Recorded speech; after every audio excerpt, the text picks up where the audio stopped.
まいんだよ。うん。うまいんだよ。この餅がまたすごいんだよ。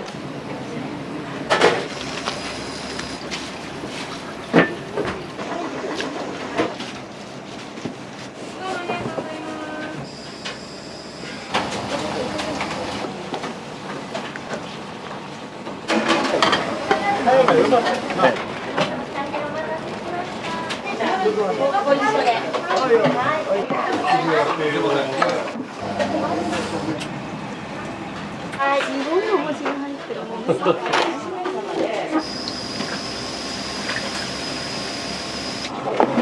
天ぷら。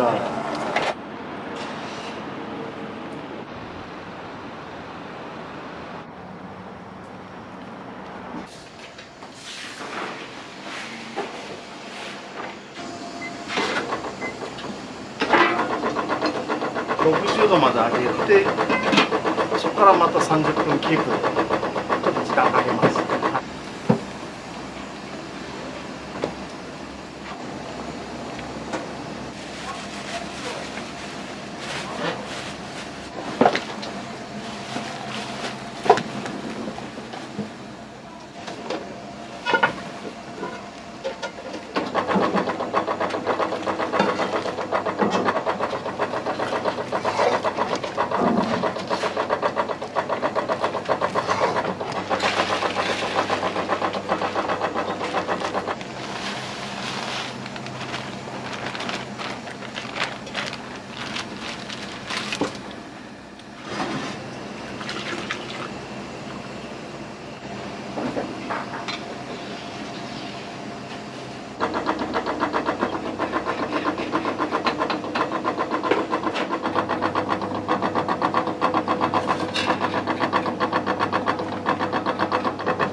60度まで上がったらまた30分置いておきます。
ちょっと置いとく感じですね。で昼ぐらいに取る感じですね。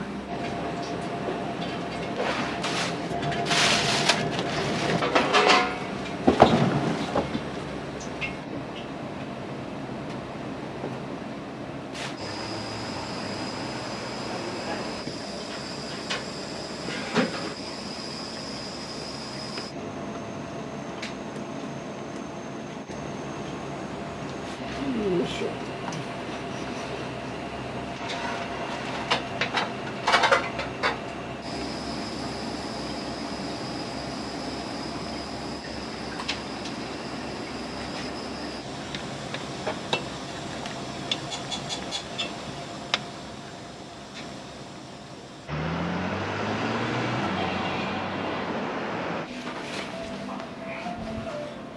生まれたのが香川県の讃岐ですよね。コンピラ茶屋ですけど、それでコンピラ茶屋って名前を付けました。最初にアルバイトしたのも中学の時で、もう手打ちうどん屋さんでアルバイトしてました。はい、カレーうどんが看板になりますのでね、自分が好きだったってものですね。それで工夫してるうちにもお客様に召し上がっていただければという感じですか。関西系のおうどんっていうのは昆布とカツオと煮干しを使いますけれど、使う量は間違いなく日本一でしょうね。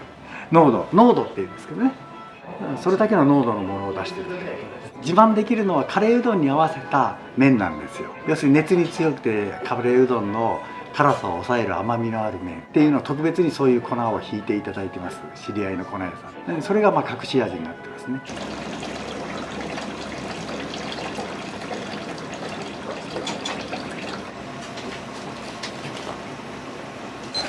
お前何十年もやってるよ。お前何十年もやってるから。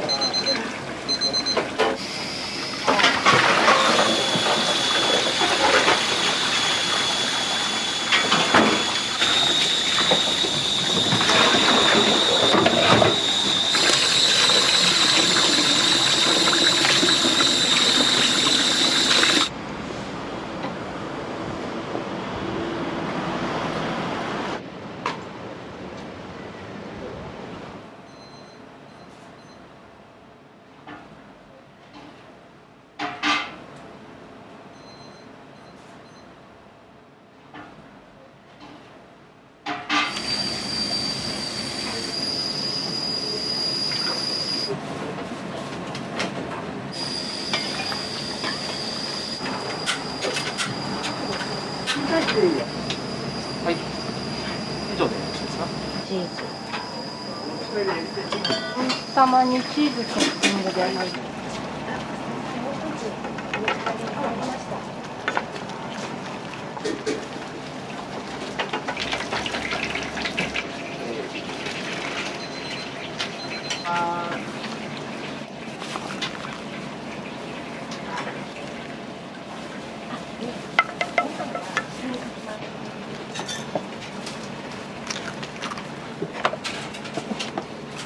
鮭一つお願いします。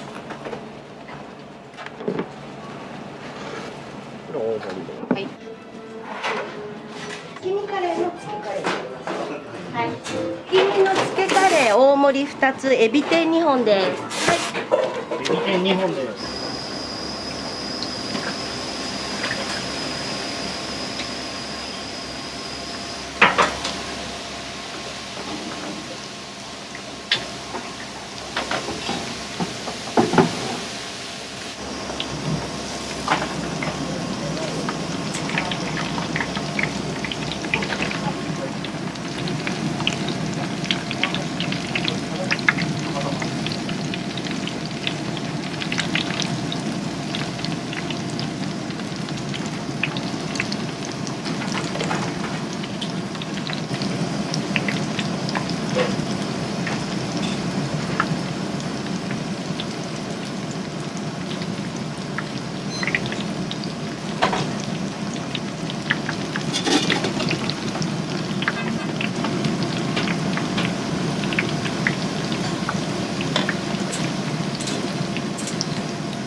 あげます。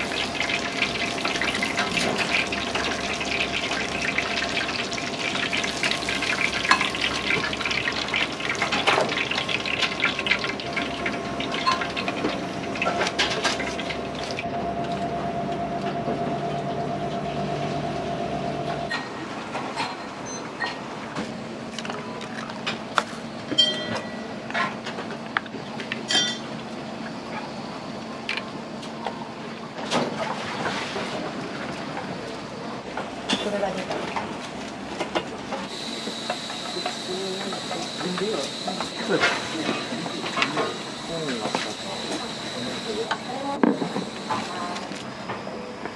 海苔を。はい。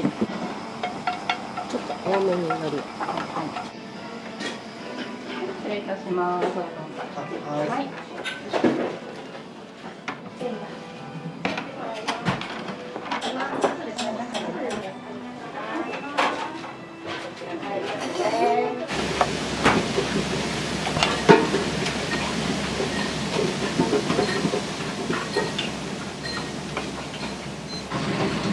もうちょっと来ないでください。はい。はい。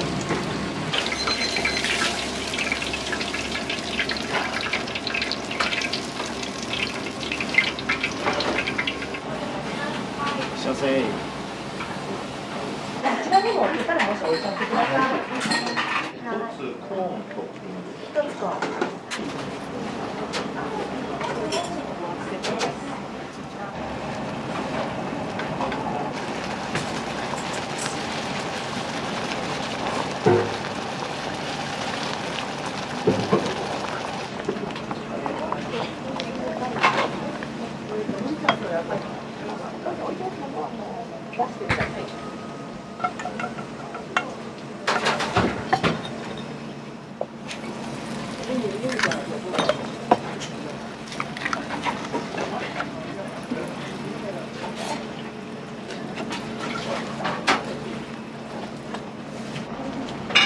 失礼いたします。こちらがコーンのトッピングです。はい。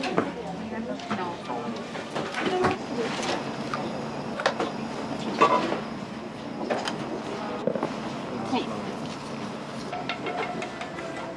い、失礼いたします。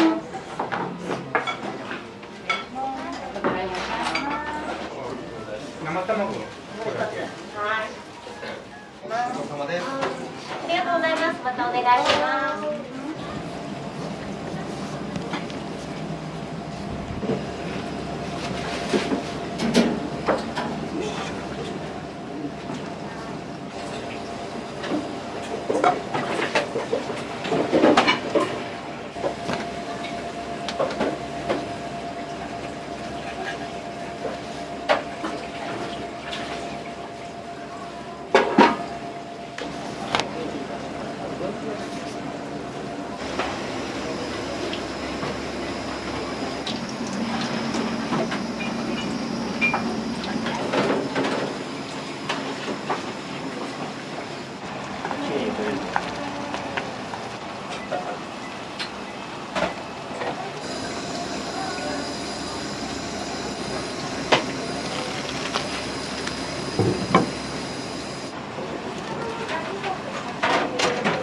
冷やしわかめです。はい。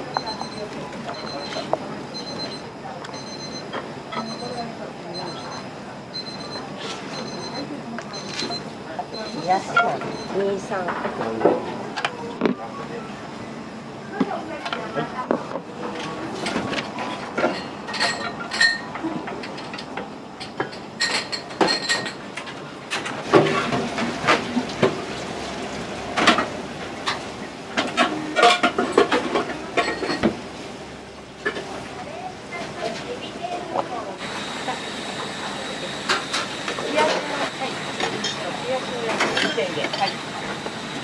明太子お願いします。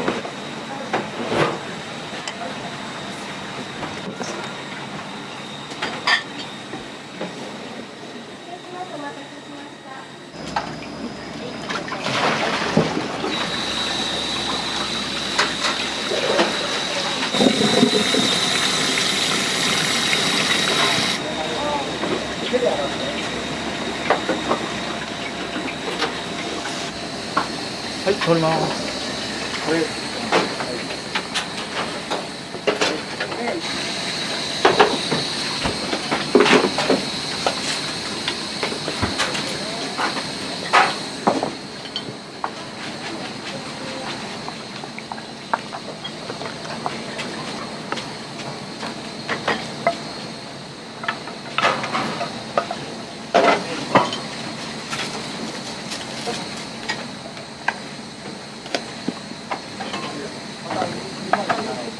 チーズカレー。カレーです。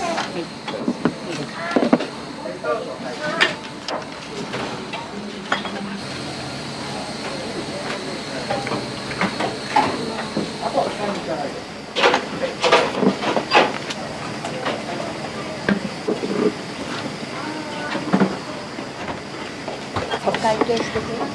はい。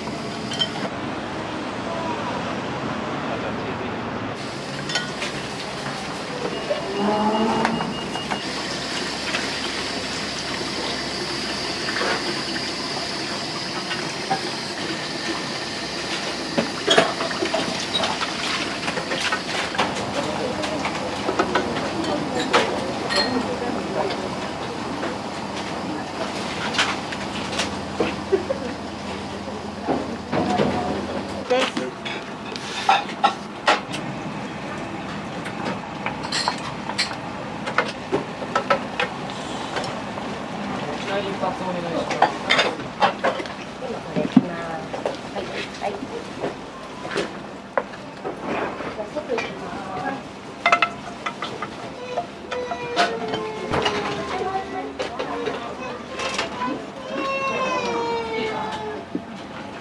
もう分かんなかったらひたすら下げてセットしてお茶出す。それだけやってどんどん問題するから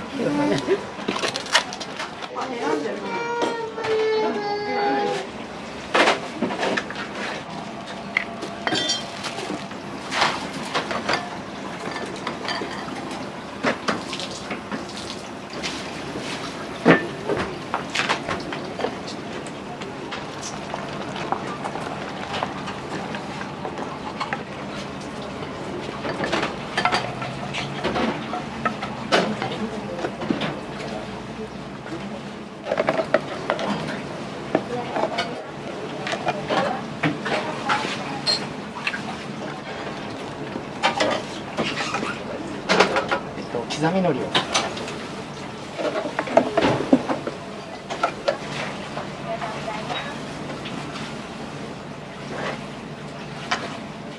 はい。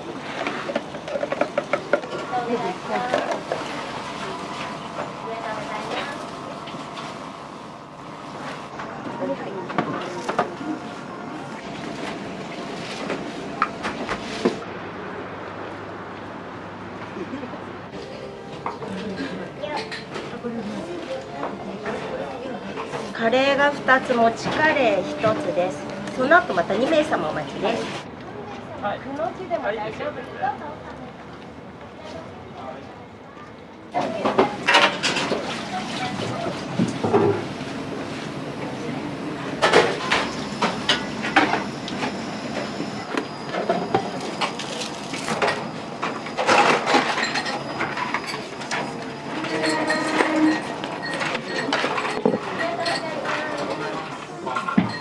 ありがとうございます。ありがとうございます。牛カレーうどんですか？はい、普通のカレーうどんです。私はもち入り牛カレー。横並びでお願いしま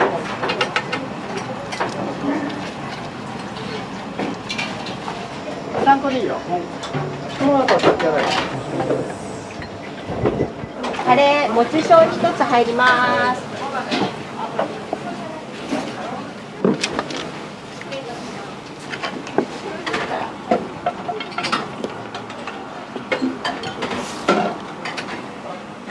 失礼します。お待たせします。普通のカレーの方ですね。失礼します。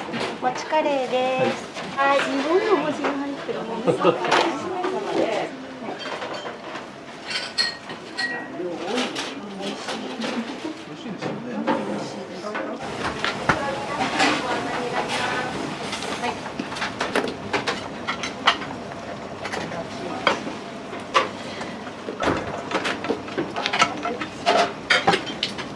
トマトがね、粉チーズかな。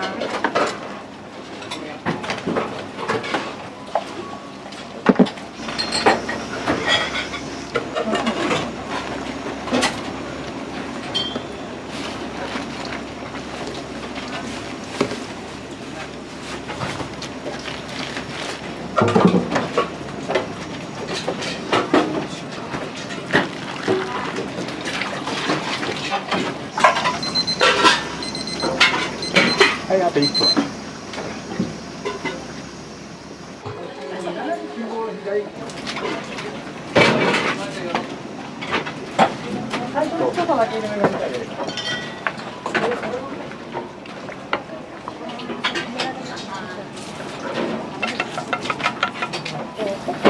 鮭ご飯お願いします。大盛り先。はい。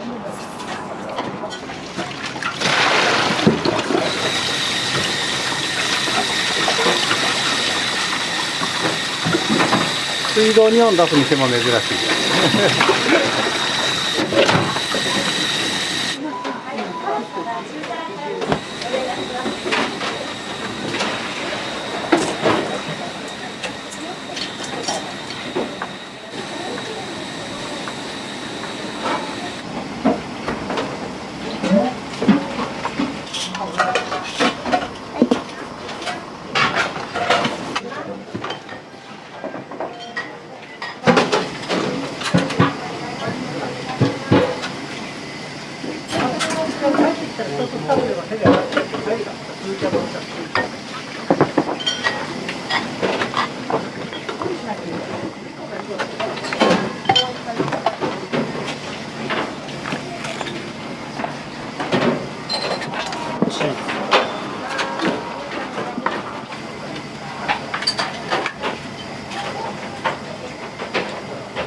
トマトカレー。はい。失礼いたします。じゃあまだまだこれじゃないの。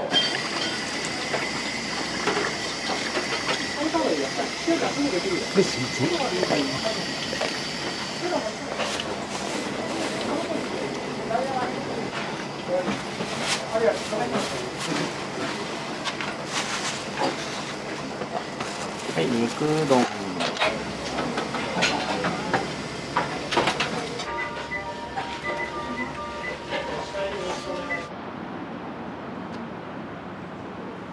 待たせしました。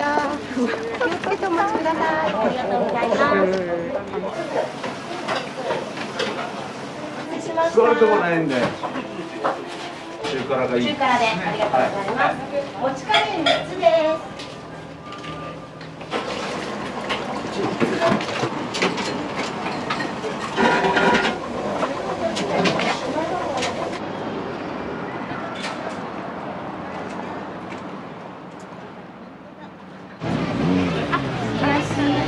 お待ちで野菜天と冷やし野菜天が入ってます。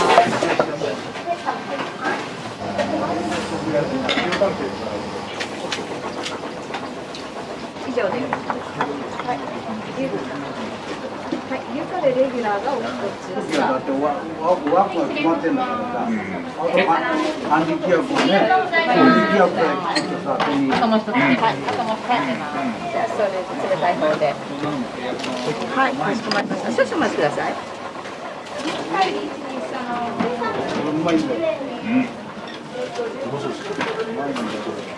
餅がまたすごいんだよ。はい。お疲れさんのまま。あ、そういう感じ。失礼します。伝票と牛カレー。こ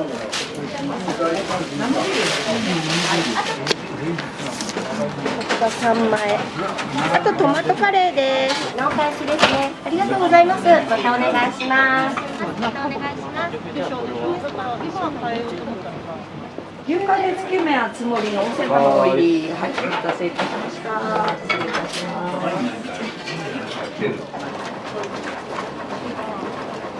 つけるか、つける。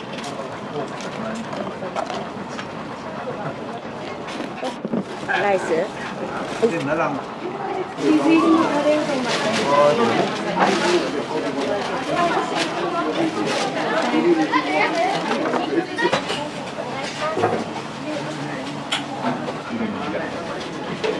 失礼します。大変お待たせしました。はい、はい、失礼します。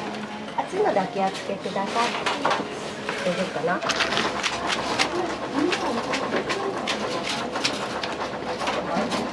はい。天ぷらもです。お待ちのお客様、ざる2つ、カレー3つ、トマト1つです。また別でお持ち帰り。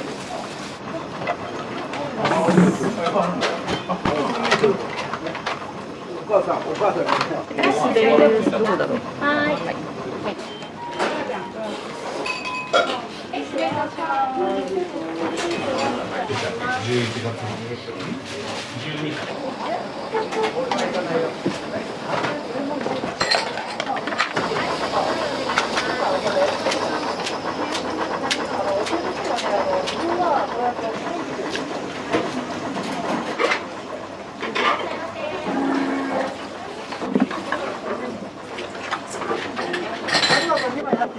2枚出していいです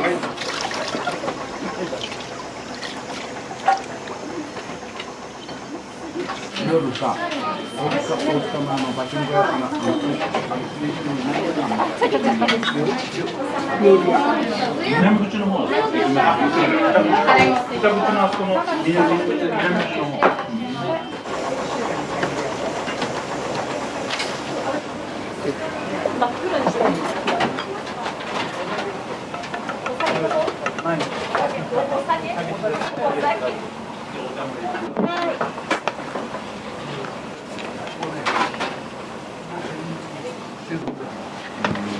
すいません、大変お待たせしました。レギュラーとトマトカレー。はい、どうも。このチーズ。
冷やしコンピラ大盛り、カレーの大盛りです。その後お待ち、カレーが5個です。大丈夫です。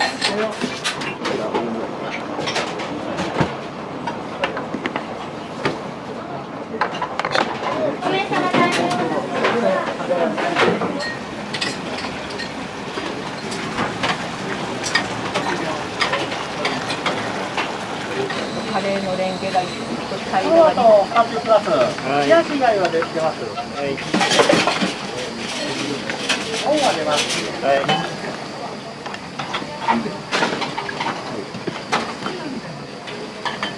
これがレギュラー。その後お待ち、カレートマトです。飛んでました。はい。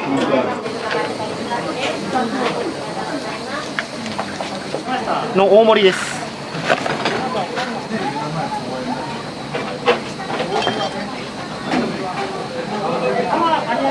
はい。の3つ入ってこれはあんこね。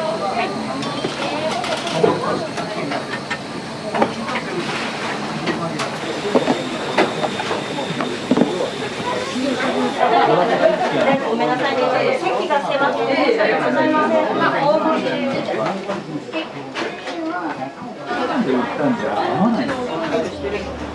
待たせしました。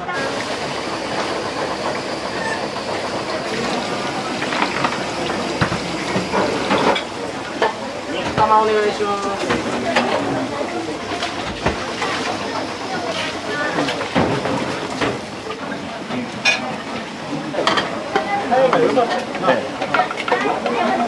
25分だときついです。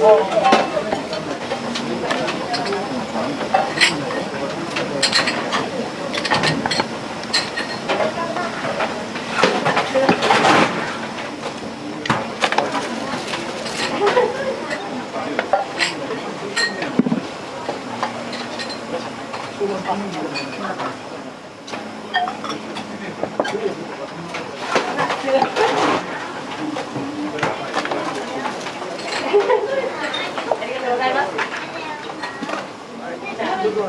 緒で。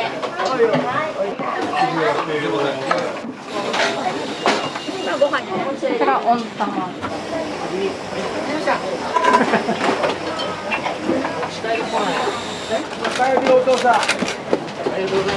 はい。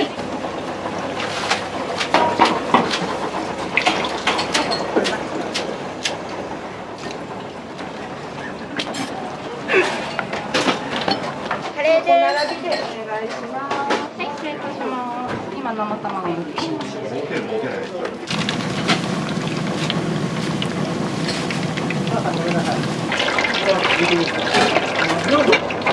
脆いんじゃないの？ペンチータの4番のところ。天ぷらお願いします。冷やし麺。お願いします。カレー2つ1つ。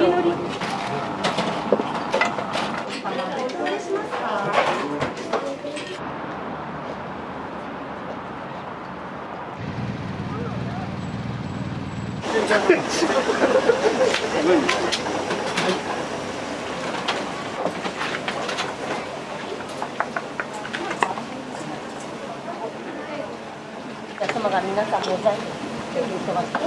もう一時この3部でやります。大変お待たせしました。熱いのでお気をつけて。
声が出るか。お願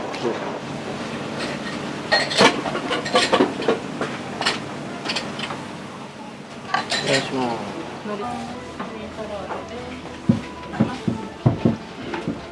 なんでストラッチ作ってあるの？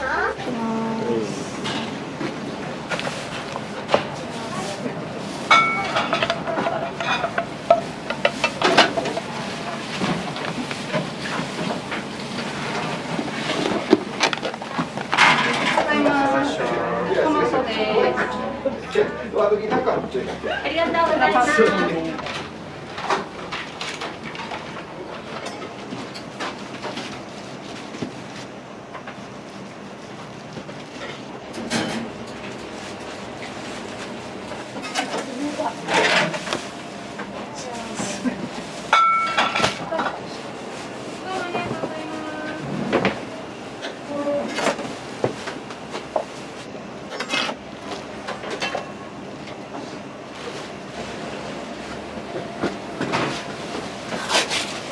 毎日12キロぐらいですかね。はい。大体そのぐらいだと思います。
塩と茶色。失礼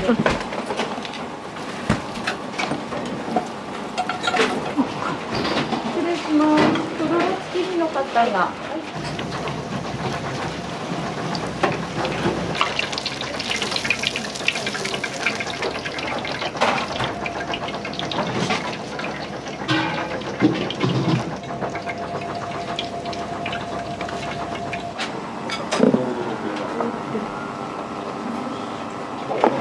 天ぷら。パピンもないな。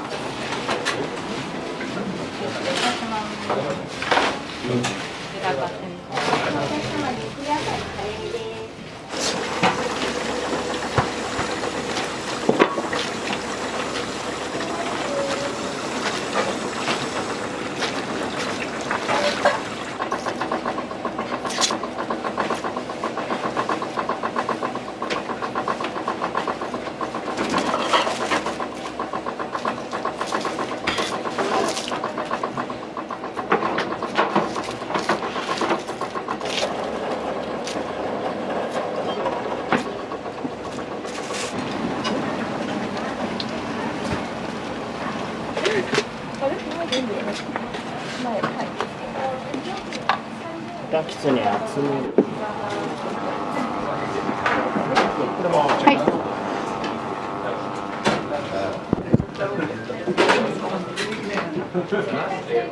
皆様大変お待たせしました。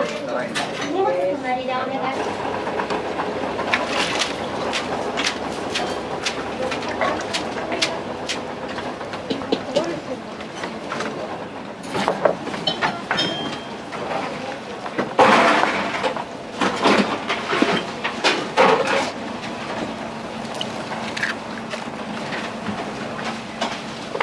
お願いします。もっとで。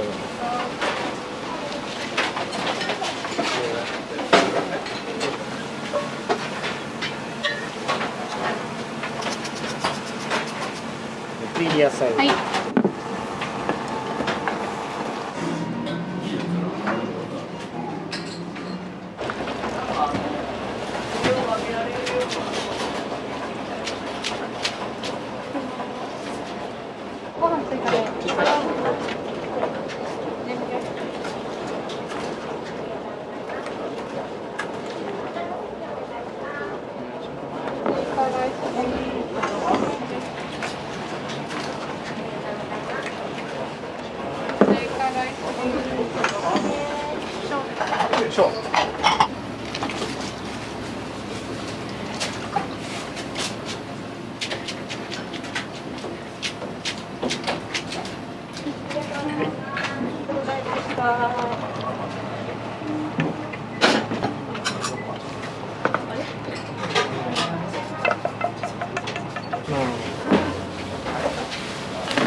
横並びで。ありがとうございます。半分くらい。少々お待ちください。じゃこのしょ。はい。明太子のしょ。ありがとうございます。失礼します。じゃあお願いします。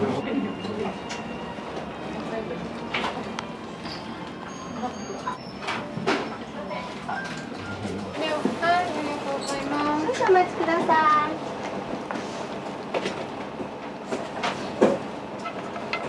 そうです。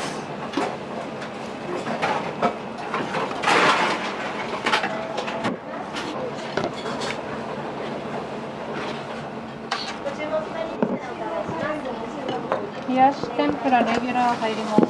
冷やし天です。失礼します。冷やし天のお客様。はい。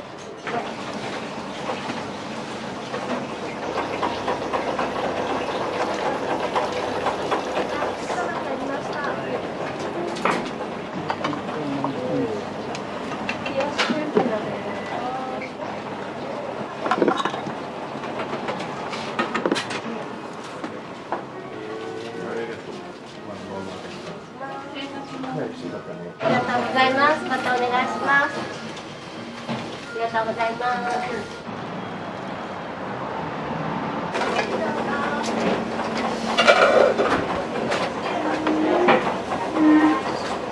肉野菜入ります。お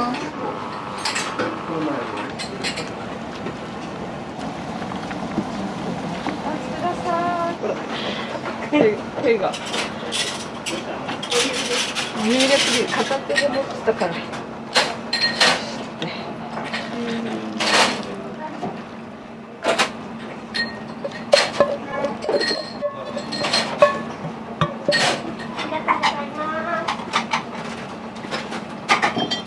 出ないと。はい。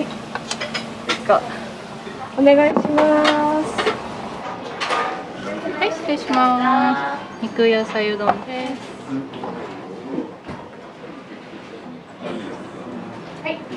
50年ぐらいレギュラー折り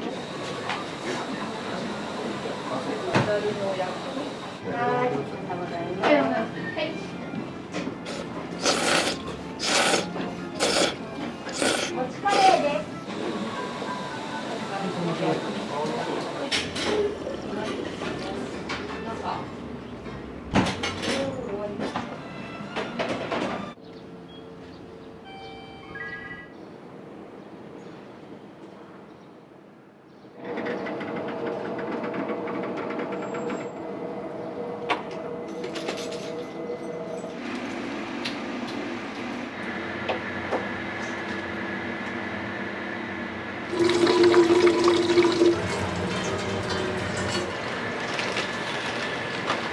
香川の伊吹島から煮干しが届いたんですよ。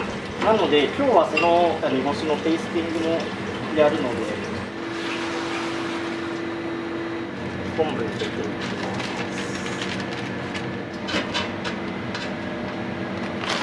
す。低温調理器ですね。昆布は62度で1時間20分煮出しておきます。トレーニングするんですか？週7ですかね。昼も行くんで10回ぐらいですかね。トレーニーですね。はい、そうやっぱ食べるのが仕事なんで、はまあどうしても太ったりとかはいあるんで、せめて夏くらいは痩せようかなっていう。なんでまた夏終わったら今度は油そばのはい試作とか、あと肉うどんとか、はいいろいろ食べるんで、まあ、また太り出すんでまあ毎年こんな感じです。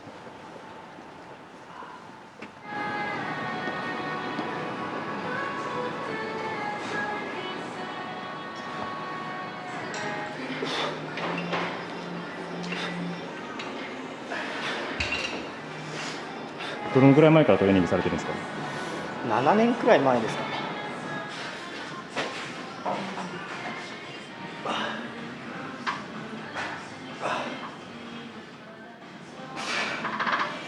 もう全部決まってて。ご自身で作られるんですか？そうですね、はい、最初にある程度決めといて、で重量と回数を9週間ごとに変化させていくって形です。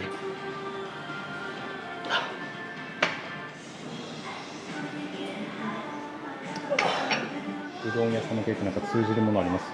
ないですね。何か役に立つとかはどうですか？役に立つことは、でも自分が決めたことをしっかりやるというところですかね。じゃあ結構精神的な部分が通じ取るというか。そうですね、お店やるには体力が必要なんで、やっぱやっといた方がいいのかなとは思いますね。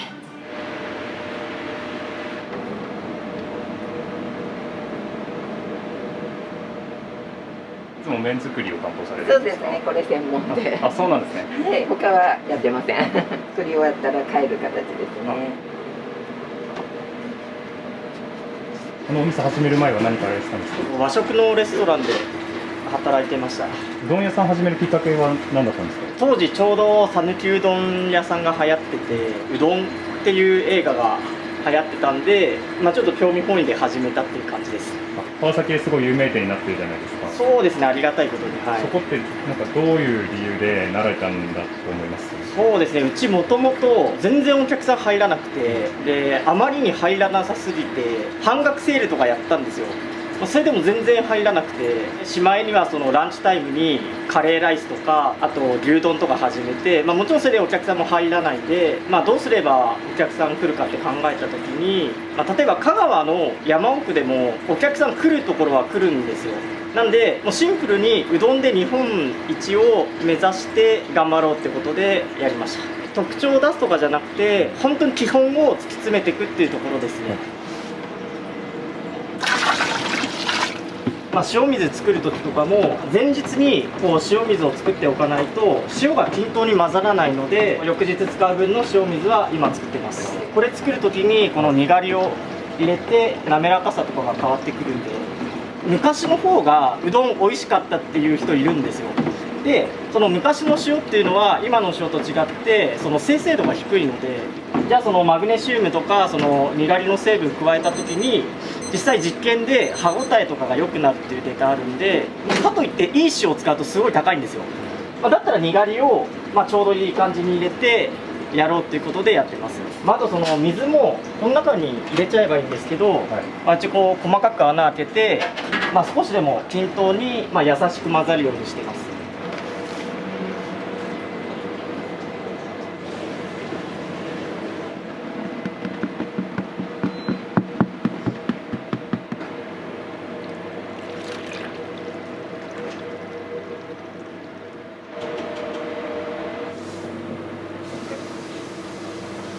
麺作りで一番大事なのが塩分と水分の割合が大事なんですけど、夏場は塩分を多くして水を減らすんですけど、それをやってるとその粉に対しての水と塩っていうのが、夏と冬で変わってくるんですよ。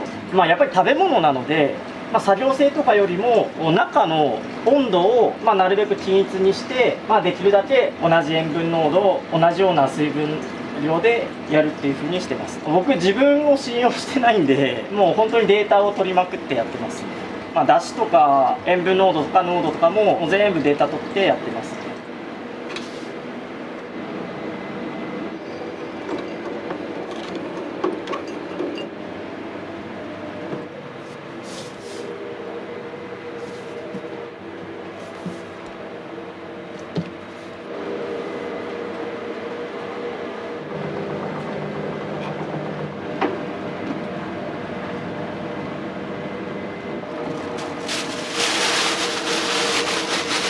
難しいですか？難しいことはないんですけど、毎日同じ分量でやっててもやっぱり違うんですよ。そこがなんか難しいというか面白いというか、生きてるんだなみたいな。昆布は軟水で取れっていうその和食の定番の話があるんですよ。昆布だしを取って沸騰前に引き上げて、沸騰直前に鰹節を入れる分にはいいんですけど、本来讃岐うどんって煮干しと昆布を一緒に水に入れるんですよ。うちずっともう10年以上やってたんですけど、そうすると実は煮干しが入ることによって水が香水に傾くんですよ。そうすると昆布の出汁ができらないんです。なんで別々に取ってあげた方が昆布の旨味がしっかり出るっていうのが最近分かったんですよ。分けて取ることによってすごい濃い煮干しだしとすごい濃い昆布だしを合わせるっていう風になるんですよ。でそうした方がなんか味のメリハリが出て、どっちの食材がうまく出てないかっていうのがちゃんと分かるんで、調整しやすいですね。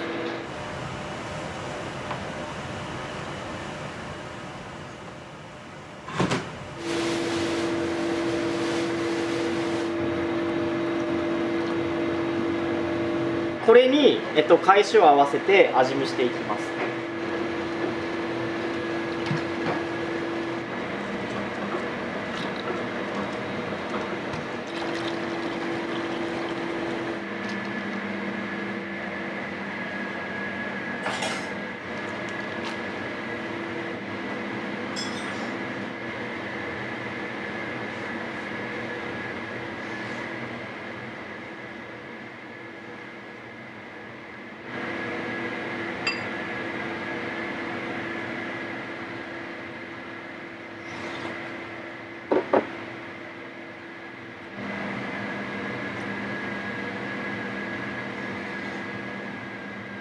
頻繁に変えられるんですか？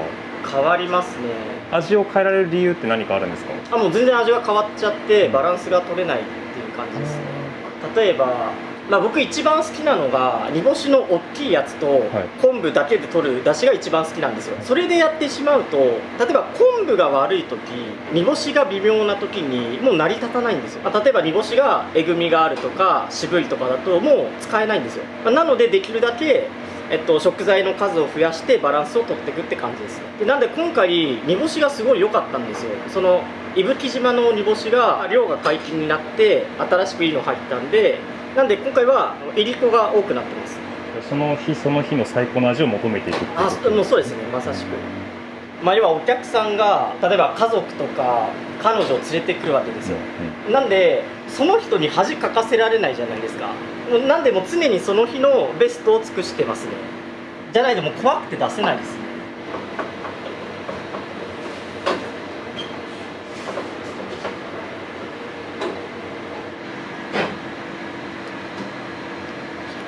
ちょっと細かくてクリーミーな泡なんですよ。これってそこまでに悪いアクでもなくて、取るんですけど、沸騰直前のアクは絶対に目を離さず取らないといけない。でもアクの出方が結構変わってくるんで、これがサバウルメムロ味ですね。あとメジカですね。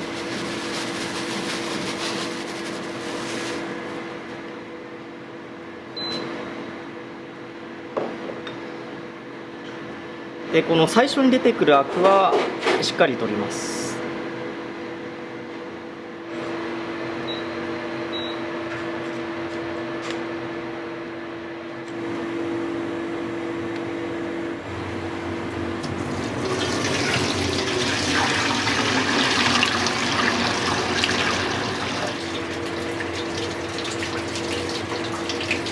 完全に味が抜けてますね。バッチリ。これ今サラサラしてるんですよ。とろみないんですよ。これが煮干しのカルシウムと合わさるととろみがつくんですよ。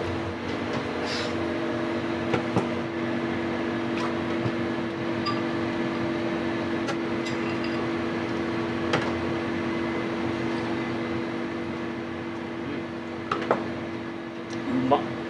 なのでこれを入れた瞬間に結構変わりますよ。でそれを完全に冷やしてとろみを固めて取り除きます。このカタクチイワシが小さくていっぱい入るので塩分が濃くなるんですよね。塩を入れなくても塩分濃度が結構上がるんで、今日は塩を入れないでいきます。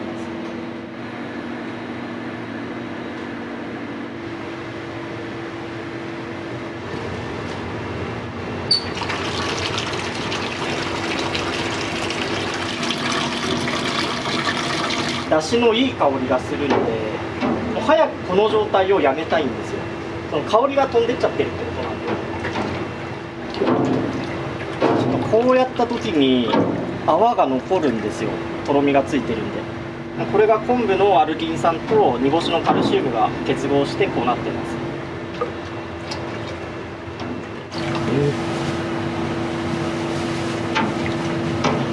さっきは一面にこれがふわーってなってて、今結構固まったんでもう取り除ける状態ですね。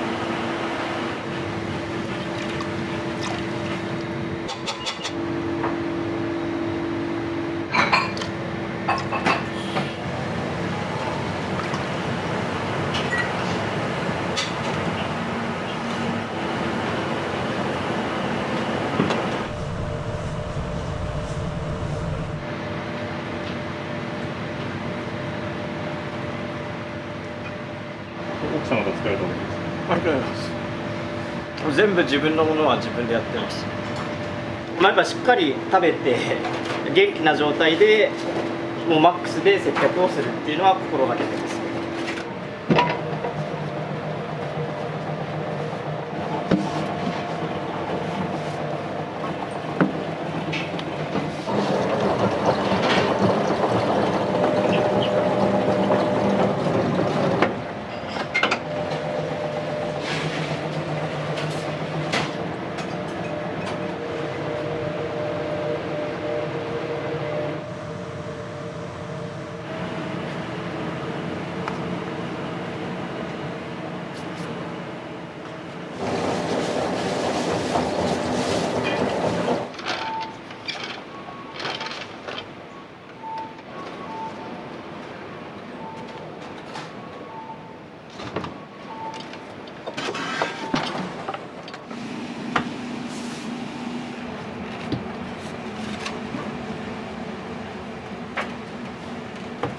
3人前、はい、それで1000円です。そうです。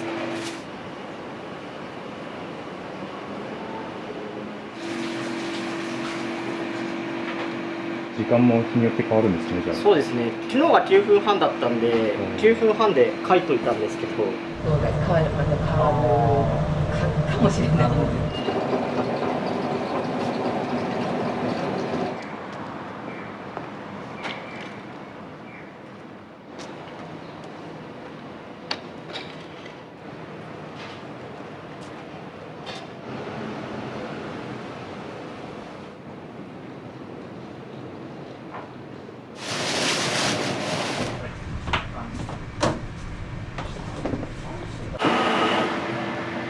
めちゃめちゃ美味しいお米使ってるんですよ。こう産直で精米したてをもらってます。全部頼んで近くのお米とかも全部食べて、まあその中で一番美味しいのを選んでます。でこれがぶっかけの返しですね。であとはこれがかけの返しですね。薄口醤油の返しですね。冷やさないと色がやっぱ酸化してっちゃうんで、もう光に当てるのもダメだし、温度上がってもダメですね。もう色が結構大事なんで。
電気回しててすいませんでした。あ、全然大丈夫です、それは。一時期お客さん全く来ないってお伺いしたんですけど。そうですね、もう給料が出ないぐらい時もあってわーどうしようってかき揚げ入れました。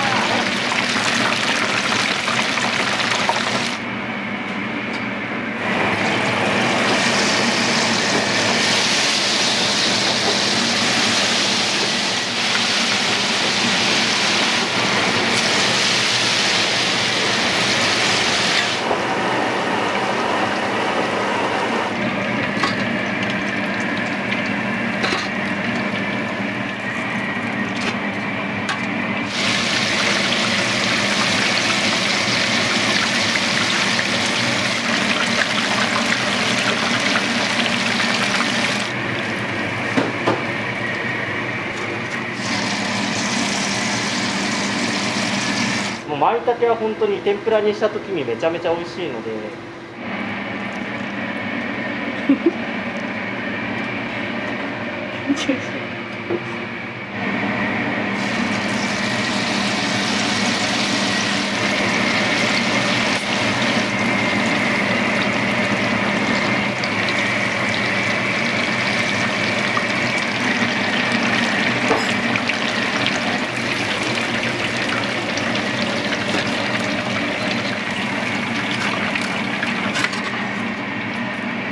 身をふっくらさせて、で表面パリッとさせるために二度揚げしてるのと、こう卵は今これもう一回表面パリッと揚げると中がほんととろって出てきてすごい美味しいので、この2つはあえてやってます。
じゃあ開けます。すみません、お待たせいたしました。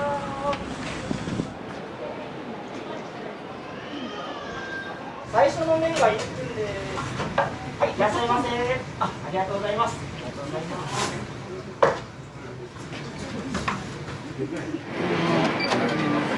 あったかいかけでよろしいでしょうか。かしこまりました。ちくわ1本入れて。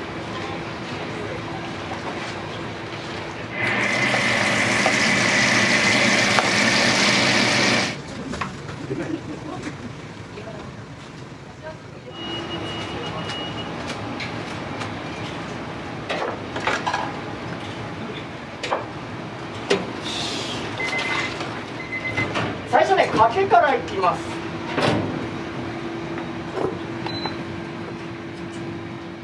持ち帰り、その後ちくわ1玉様にお願いします。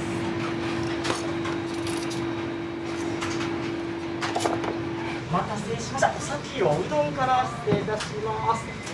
あ、これお待たせしました。エビに卵を。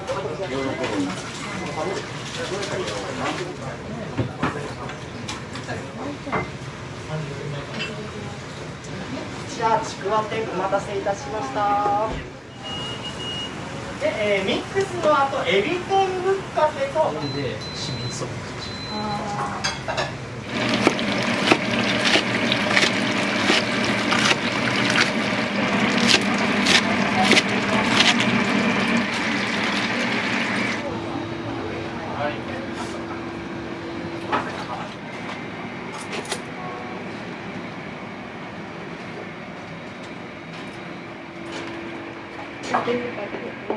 はい、お待たせいたしました。はい、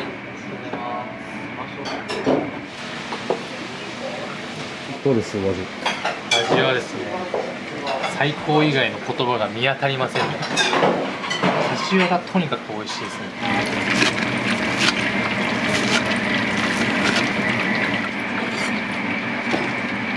ではですね。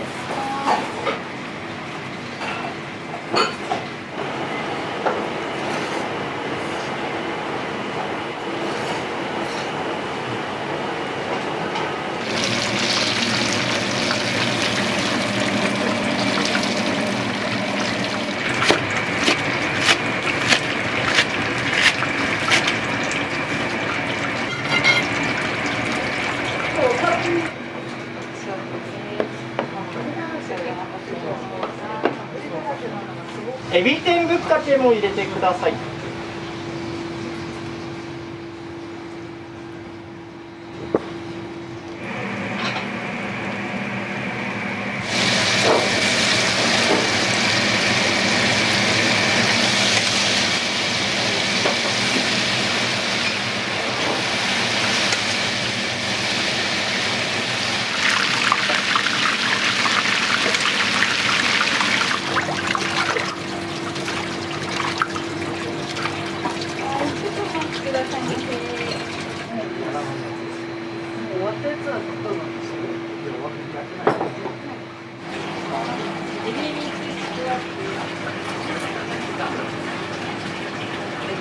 ちら、かしわぶっかけとエビ天ぶっかけでございます。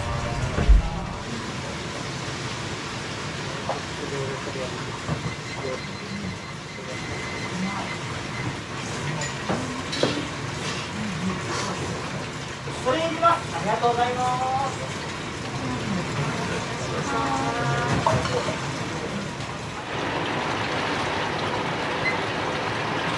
じゃあ、あとかしわとまいたけぶっかけ入れましょう。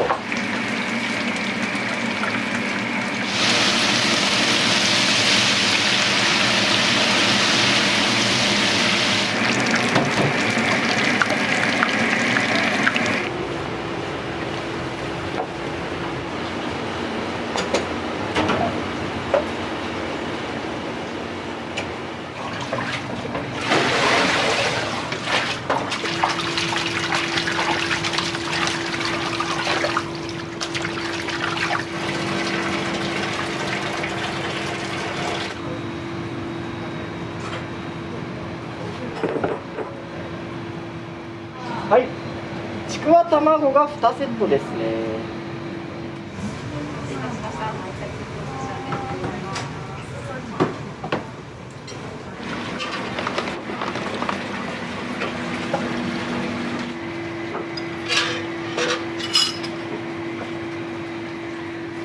お待たせいたしました。こちら、まいたけぶっかけとかしわぶっかけでございます。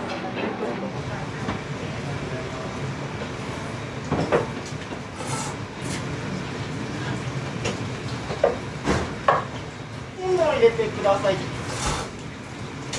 バター捕まってね。ありがとうございます。ぶっかけうどんでございます。こちらもちくわぶっかけのぶっかけお待たせしました。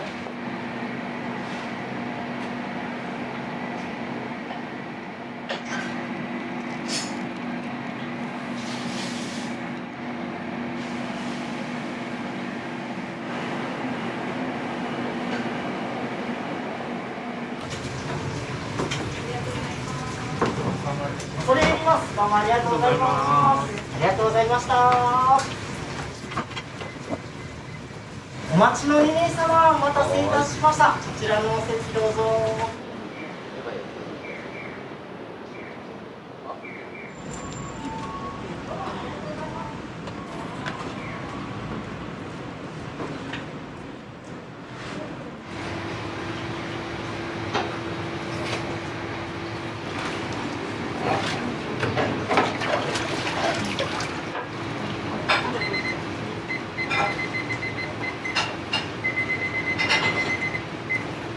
目上がります。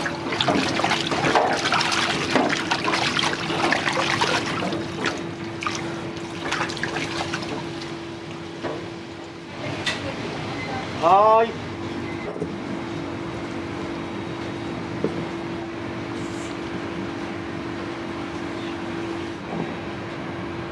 お待たせいたしました。ちくわ天ぶっかけとこちらセットのぶっかけうどんでございます。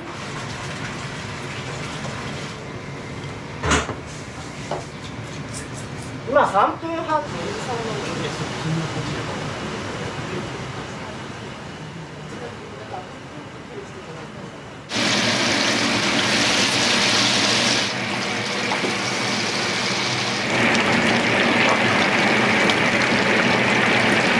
ちくわぶっかけ2ついきます。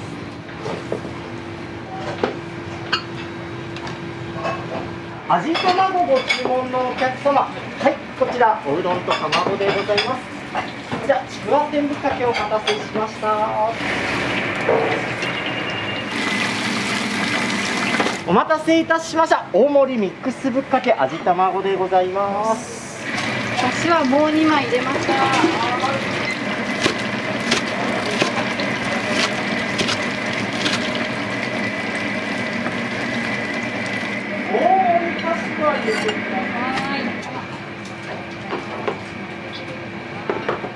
お待たせしました。かしわ天ぶっかけでございます。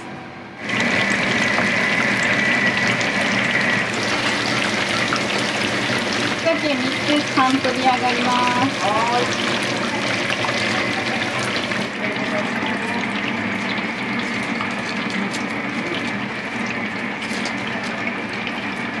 お待たせいたしました。舞茸ぶっかけのお客様。お待たせいたしました。舞茸天ぶっかけでございます。お待たせいたしました。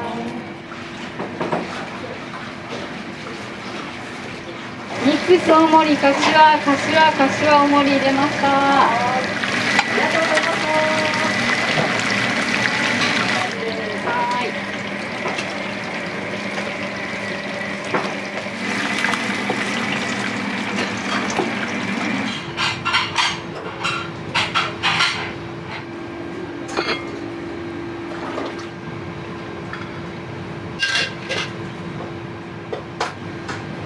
お待たせいたしました。大盛りミックスぶっかけでございます。大盛りのミックスぶっかけでございます。お待たせしました。こちらミックス天ぶっかけでございます。こちらも、ミックスぶっかけとかしわ天お待たせしました。真ん中に失礼します。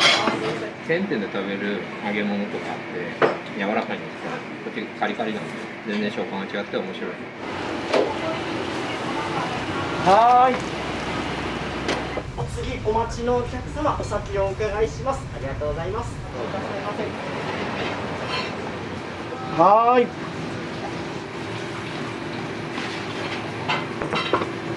それいります。どうもありがとうございます。はい、3名様お待たせいたしました。じゃあこちら手前から3席どうぞ。柏店のお客様。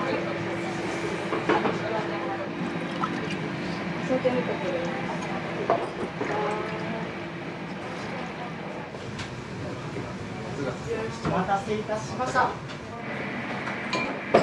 かけしょうは温かいのでよろしいでしょうか。かしこまりました。ちくわにかしわ入れました。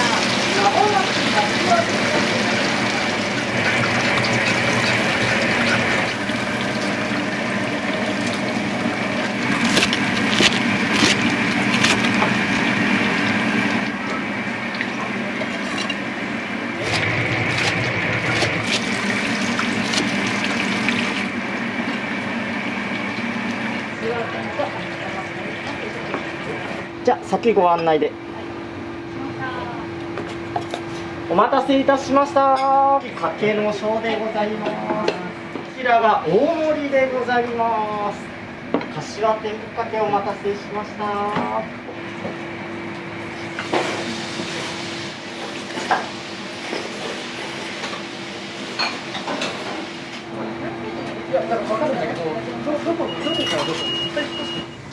お待ちの2名様お待たせいたしました。じゃあ手前側のお席どうぞ。どうもありがとうございます。ここで行きます。どうもありがとうございます。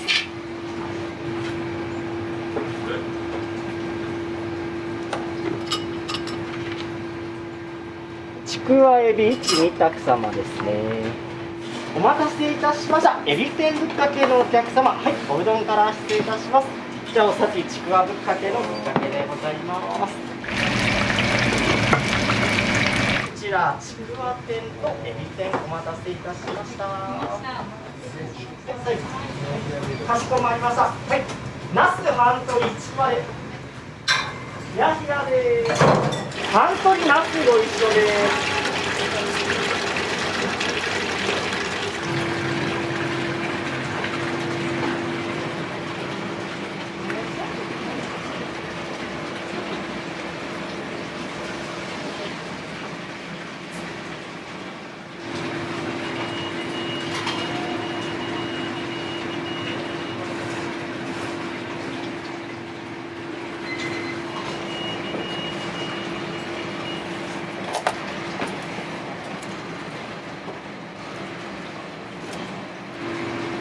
お待たせいたしました。お先普通盛りのお客様、ひやひやでございます。じゃあもうお先小のひやひやお待たせしました。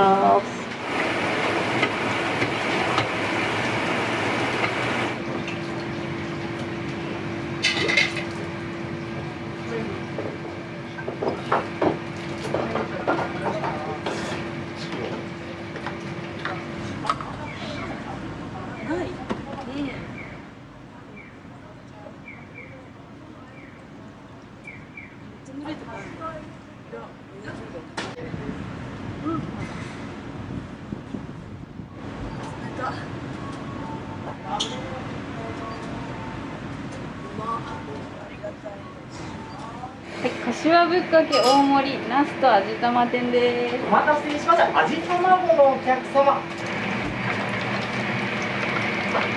お待たせしてすみません。大盛り柏とナス。ナスもよくそのタコみたいにちゃんと切れ込みを入れて揚げるやつあるじゃないですか。で僕どうしてもあれ脂っこくて好きじゃないんですよ。まあ、ナスで一番油吸わないのってこう4等分にした時なんですよ。1本のナスをこう4等分にして食べると。でそうすると皮が残るんですよ。なので皮に切れ込み入れるんですけど、そうすると油を吸ってしまうと。だから皮だけに格子状に薄く切れ込みを入れるんですよ。でそうすると油も吸わなくて歯切れも良くなるっていうのが、僕の結論なんですけど、あんまやってるとこ見ないんですよ。見ないですね。柏ぶっかけ大盛り味玉です。あと3つとはい。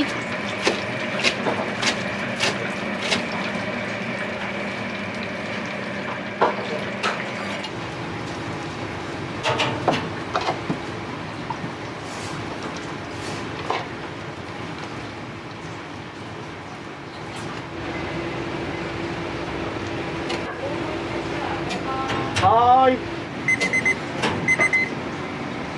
目上がります。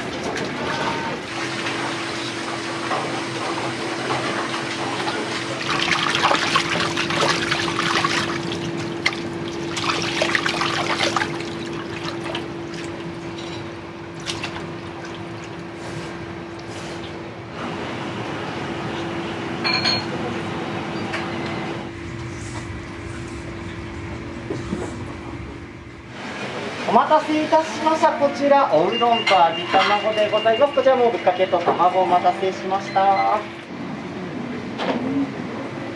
ました。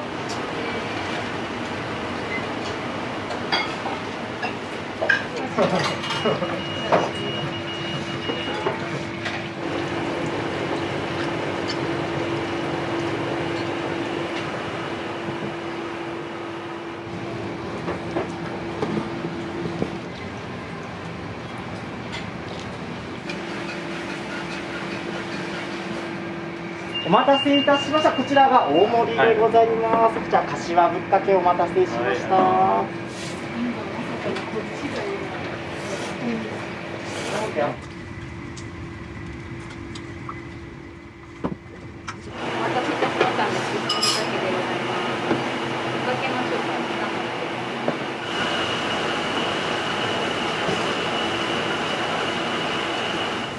らっしゃいませ。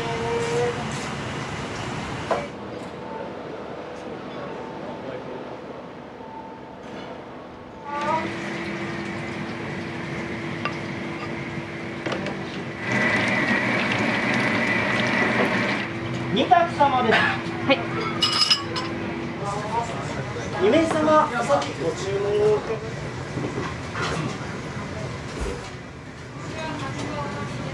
はーい。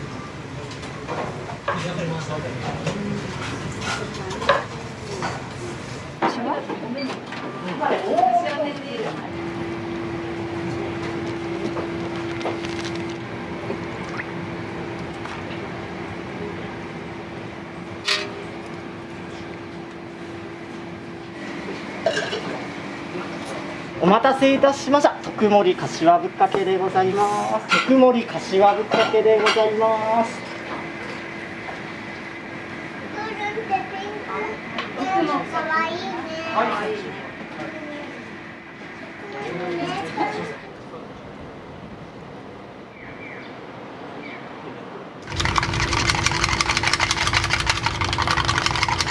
久く様です。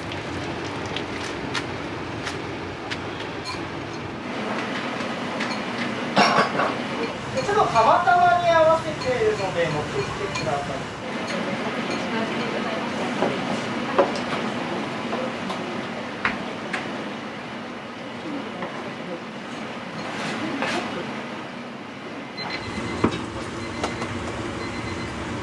お待たせしました。こちら釜玉でございます。だし醤油でお召し上がりください。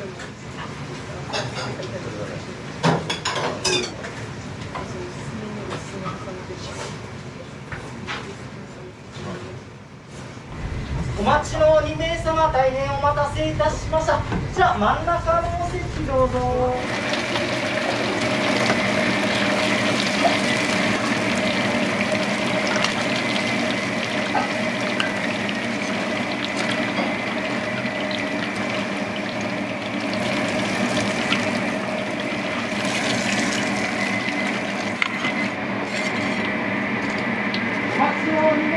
大変お待たせいたしました。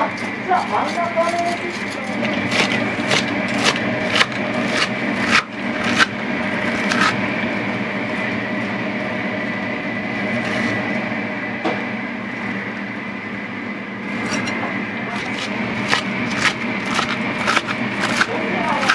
はい、ありがとうございます。あと、柏特ちくわを2個です。はい。はい。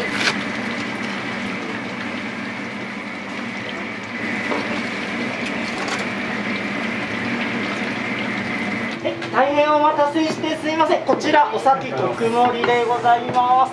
じゃあ大盛り大変お待たせいたしました。あ、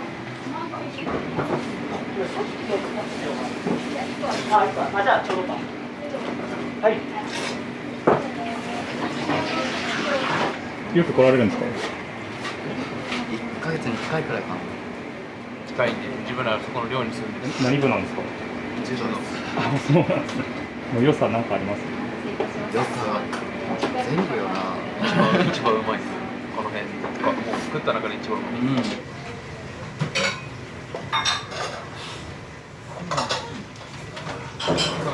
ありがとうございます。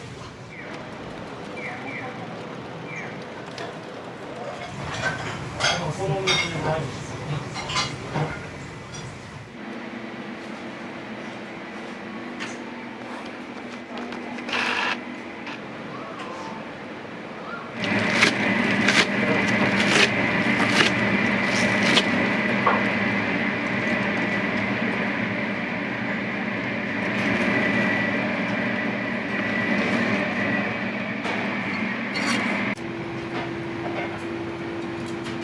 お待たせいたしました。こちら柏天うどんでございます。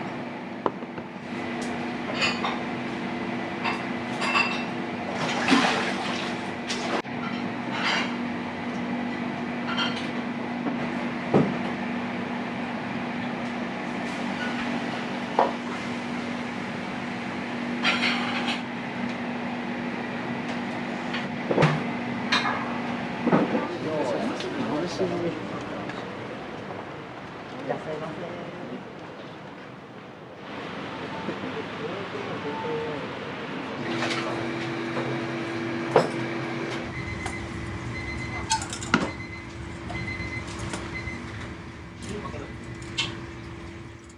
日常食であってほしい。本当にサンダルとかねパジャマで気軽に来て、老若男女とかいつでも食べれる、誰でも食べれるっていうのが、いいなっていうのがあって。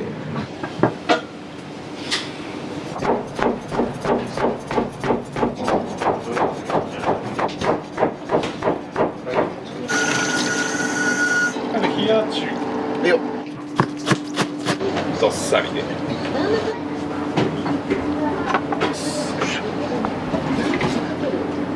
爆発台お願いします。皆さんどうも大変お待たせしました。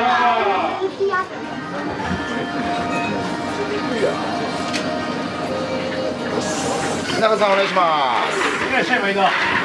気圧も中です。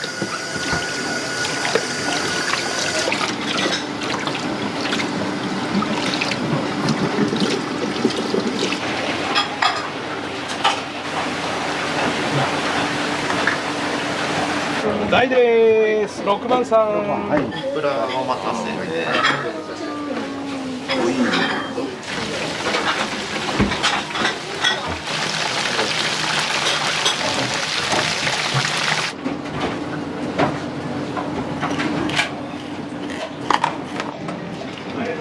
どうも、おいかけてます。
これ踏んでいきます。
150人前です今日は。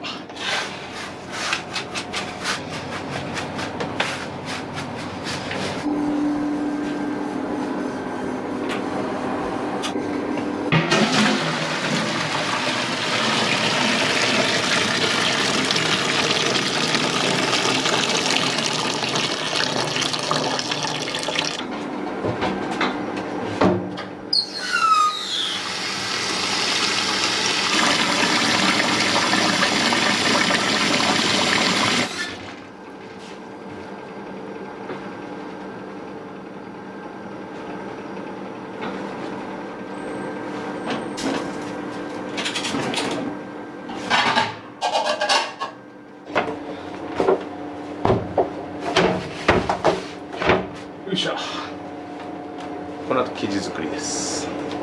一服しましょう。うどんは塩水を作らないといけないので。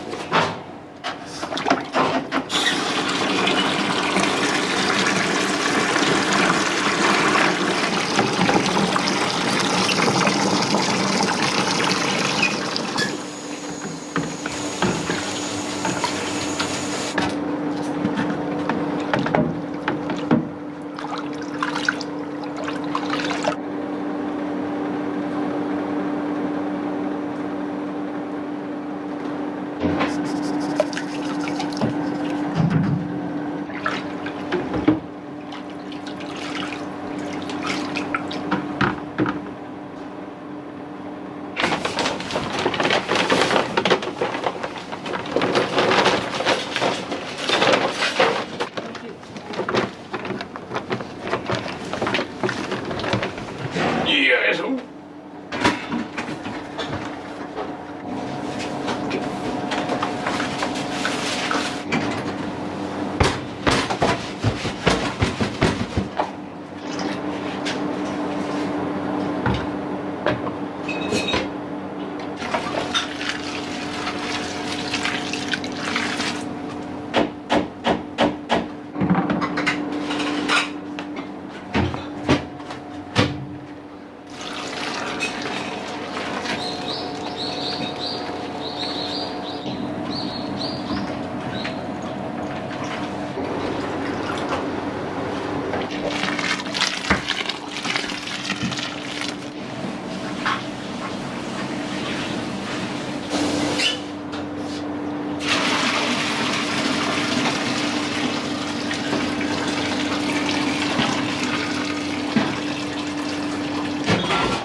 じゃあこっちやってくる。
そうですね、来週お願いします。はい、よろしくお願いします。はい。すみません、ありがとうございました。お疲れ様です。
手間はただですけど真心はただじゃないですか。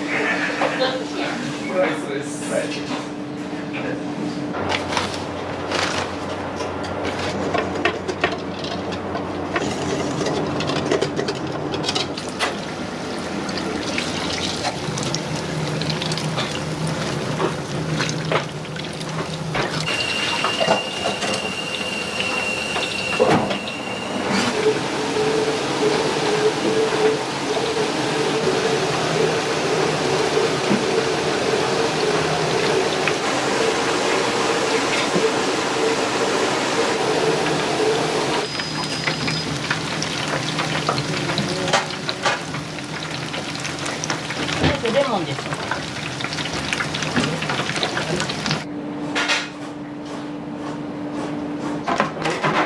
え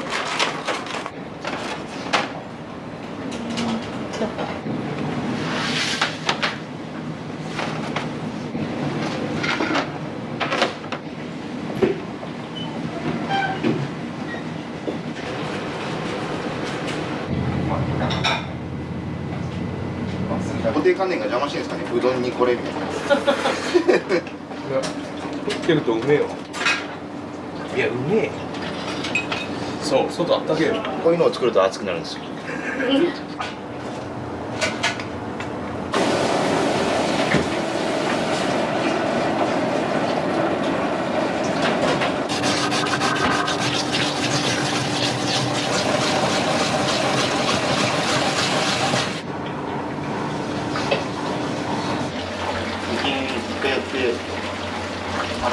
いっちゃいますかね。はい。よろしくお願いします。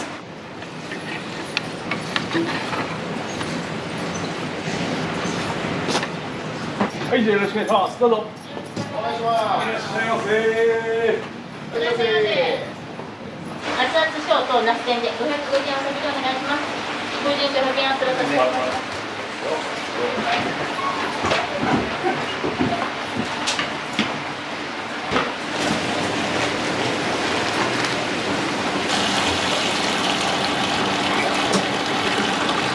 ナスレンコンお願いします。ありがとうございます。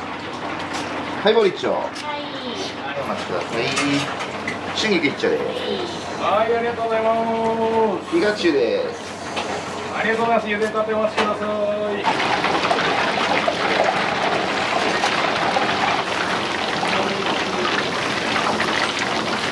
はい、いらっしゃいまいど。はい、ありがとうございます。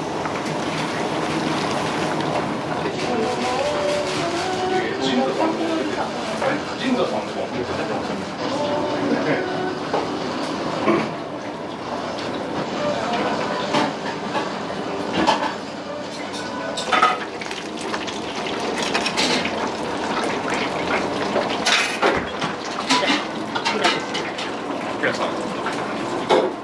皆さん、そこまでさって。いいわ。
ありがとうございます。お願いします。雑賞。お待たせいたしました。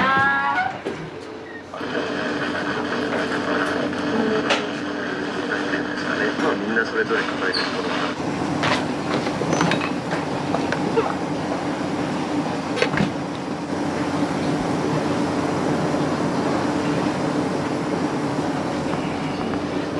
ちょっと飛ばして。大変お待たせしました。国産レモンカレーです。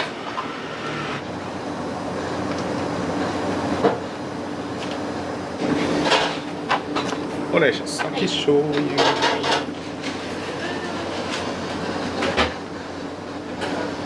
はい、お待たせしました。醤油うどんの小、舞茸と、どうぞゆっくり。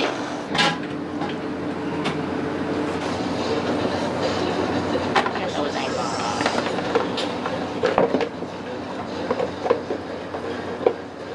しました。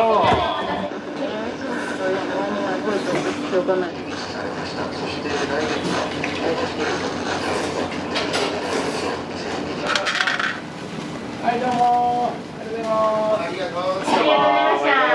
ありがとうございました。熱々中。はい、ありがとうございます。800円ございます。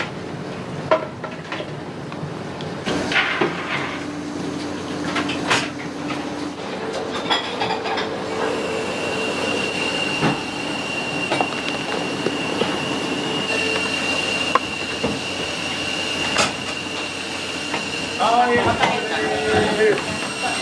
お待たせしました。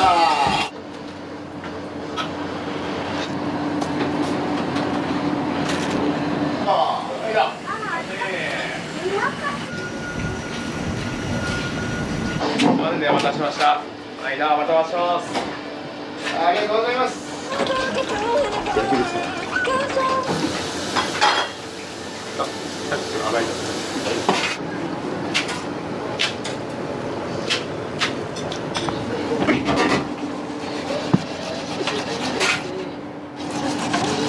どっさりで。お願いします。ありがと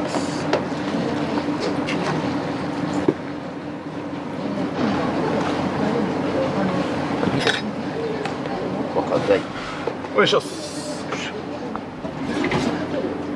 爆発台お願いします。これまた別盛りで買い買ってきました。何かと思います。ざるの台と、ざるの台、はい。あとさつまいも天と、はい。今。それからとろろ飯お願いします。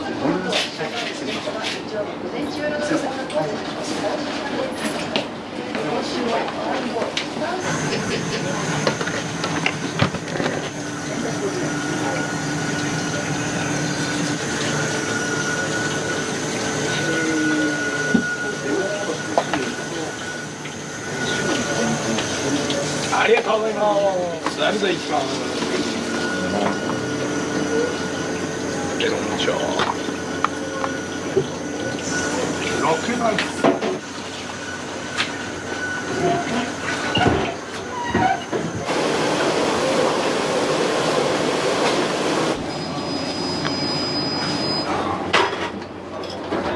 どうぞ。はい、いらっしゃい。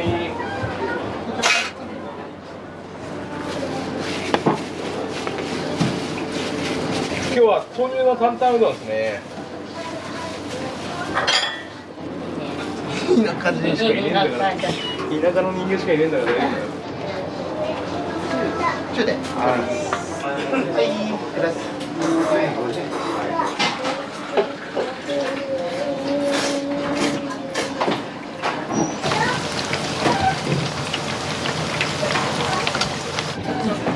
ありがとうございます。助かります。お待ちのお客様、大変お待たせしました。どうぞ。しゃべ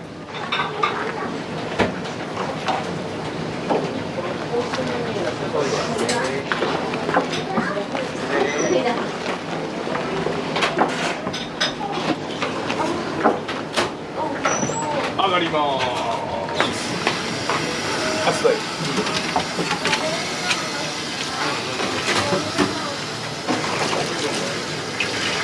初台上がります。お願いします。よいしょ。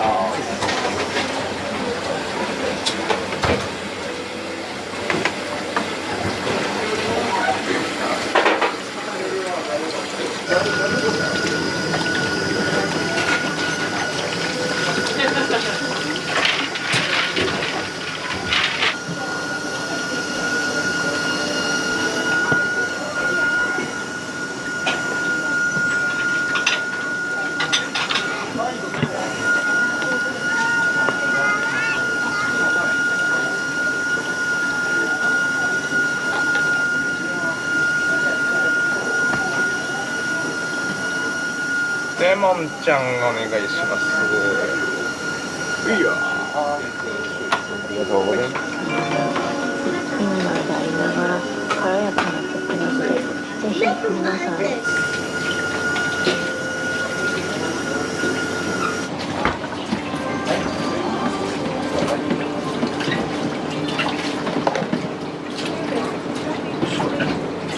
冷や冷や中です。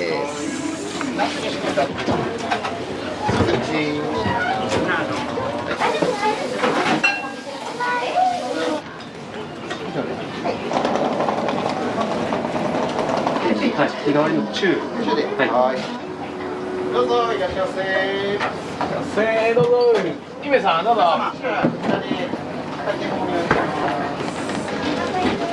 どうぞいらっしゃいませ。これで茹でてます。お待ちください。火が中出ます。はい。お願いします。どうぞいらっしゃい。ありがとうございました。またお願いします。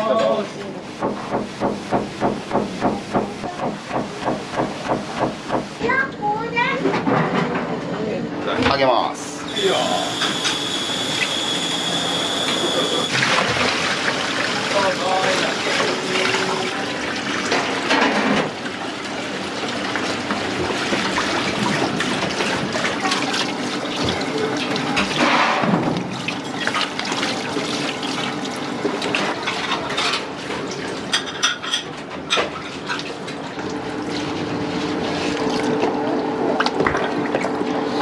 冷や中。いいよ。冷や中を最中。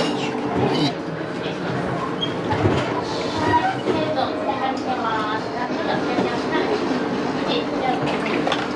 はい、毎度。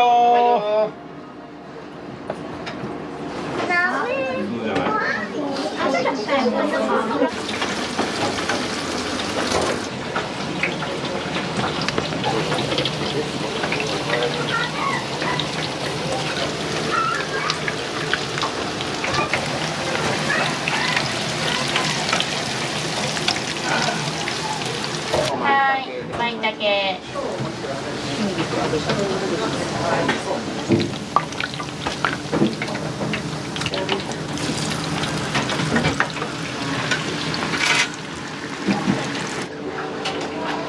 はい、失礼します。はい、どうぞ。今もう一つお待ちします。はい、すいません、お待たせしました。春で、春菊と、はい。いらっしゃい、姫さんどうぞ。また奥でお会計先お願いします。竹取ナスゲソ。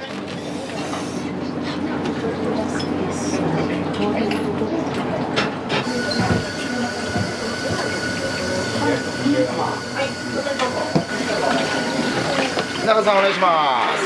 いらっしゃい、毎度。気圧の中で。いらっしゃい、どうぞ。鶏ナスダブル。いいよ。熱中。はいよ。通りますね。ごめんなさい。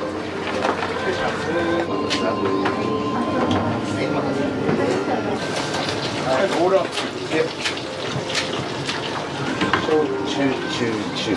確かにちょっと待ってください。はい、毎度。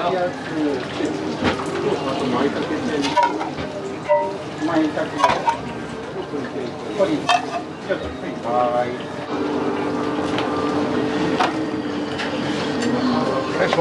小さな。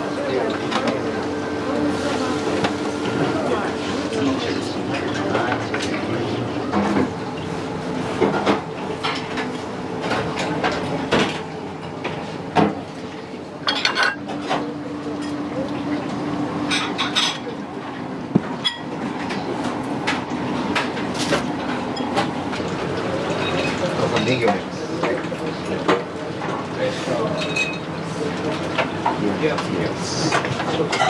毎度。単品で。はい。女性。はい、そうです。お待たせしました。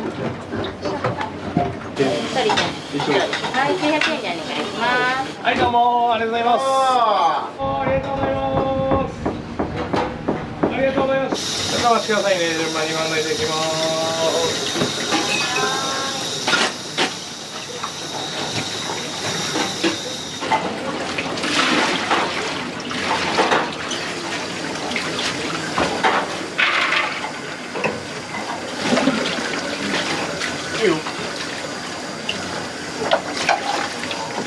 ありがとうございました。毎度お願いします。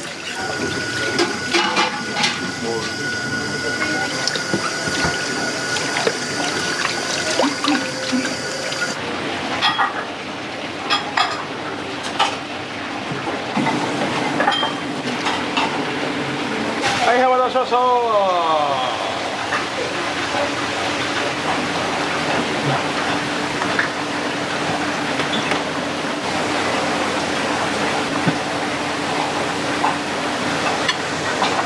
お願いします。大です。6番さん。はい。1850円頂戴します。あ、どうもお前だ。ちょっとお待ちください。はい。ちくどり。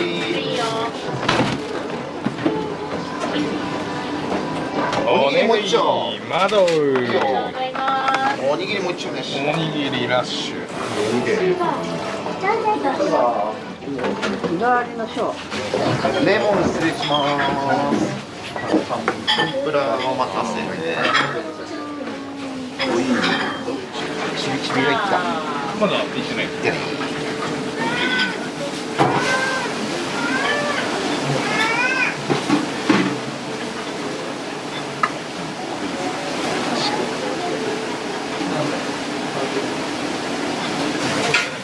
フォーク2つ、はい。チビのフォーク2つ。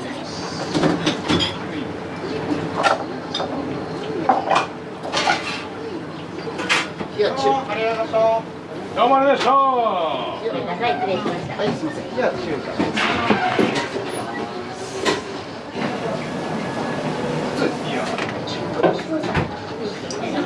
どうもありがとうございました。またお願いします。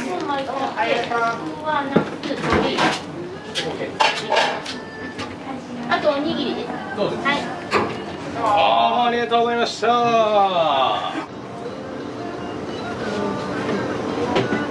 おにぎりはどうしたらいいですか。おにぎり、はい。作りましょう。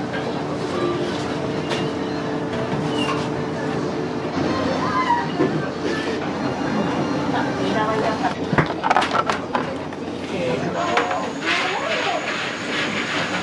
鶏と鶏皮ですね。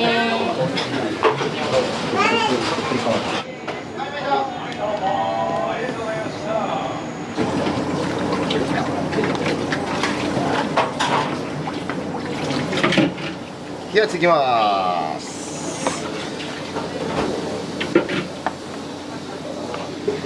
冷やつちくわと鶏のお客さん。はい、お待たせ。レモンないから。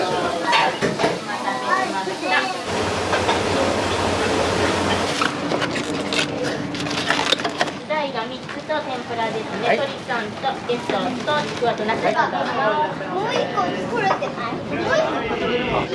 い？で、ちくどりなすです。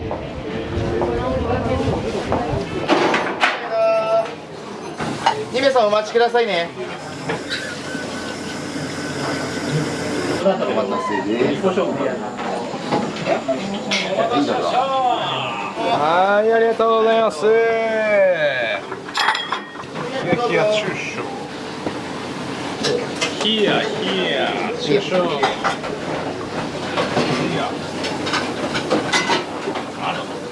いいよ。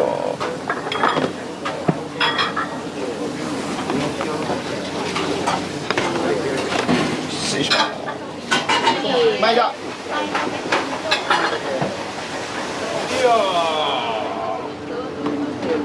いや、通称お願いします。すみませんね。3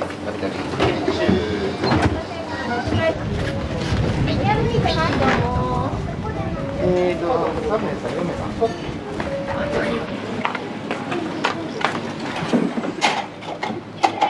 と、鶏皮、100円ですね。800円で。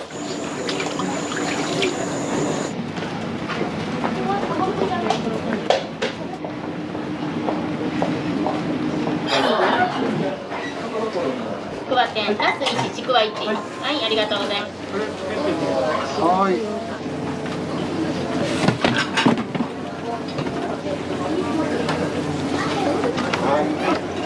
はい、そのまま7番の方行ける。これ女性、男性。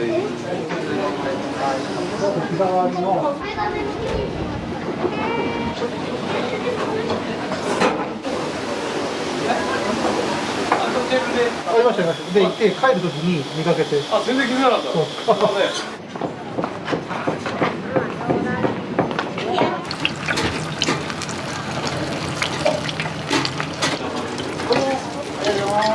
ありがとうございます。お待たせしました。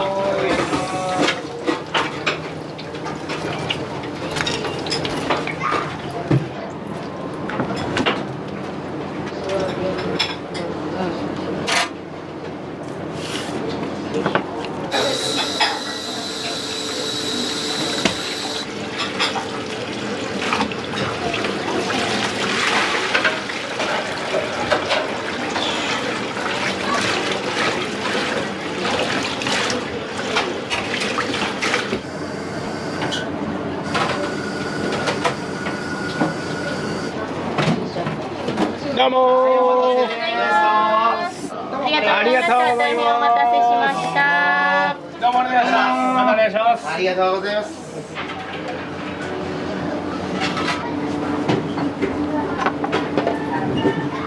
みうどんと鶏です。お待たせしました。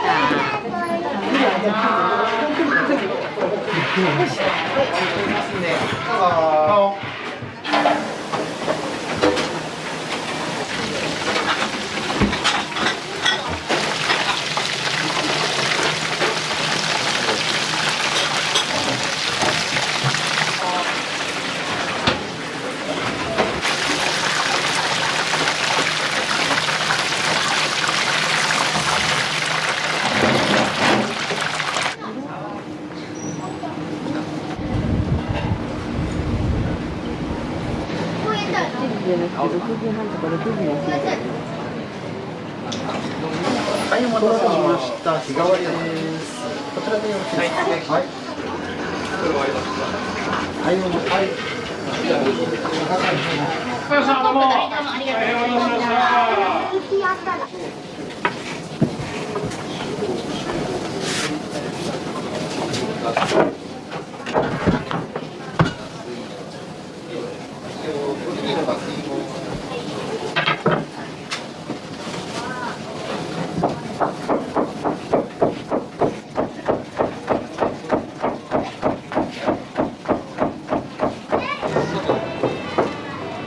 すれば応募に行ける。鶏皮。はい、日替わり担々の9で。シェイ。ういや。シェブルニー。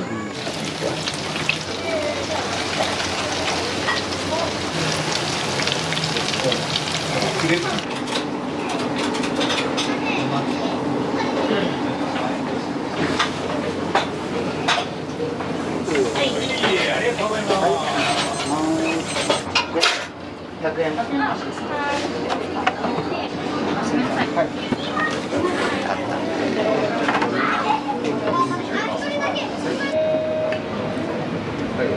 爆発エビパンピン。玉付き。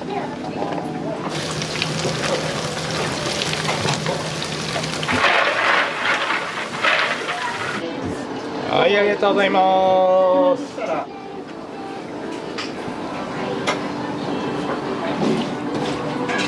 ナス1550。はい、お願いします。いいよ。どうも、ありがとうございました。はい、どうも。ありがとうございます。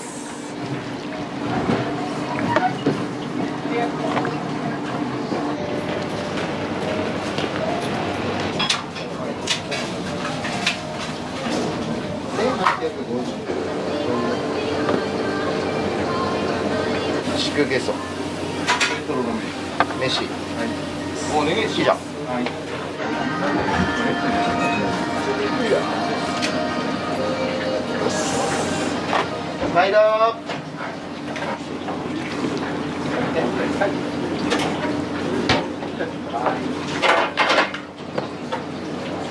テーブル1。いやはい、お待たせしました。カウンターでお願いします。こだわりはないんで。名刺で。はい、行きます。っております。はいどうもどうもありがとうございました。ありがとうございます。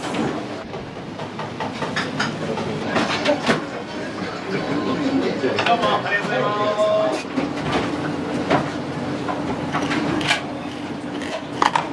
日替わり中2丁出ます。お願いします。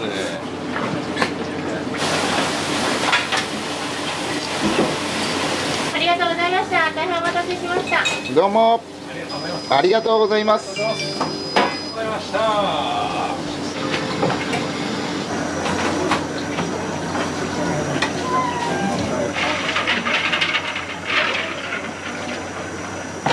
かったら奥でオーダーお願いします。そうです。はい、塩でしょ。大丈夫です。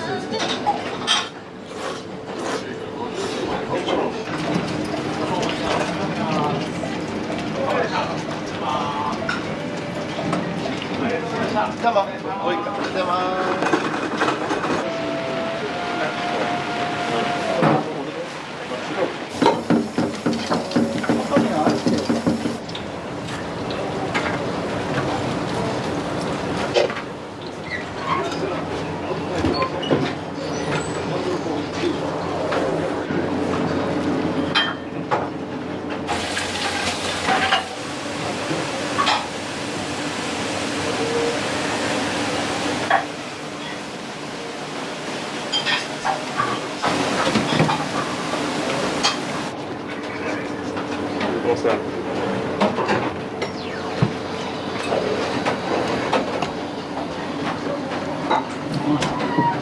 はいどうも。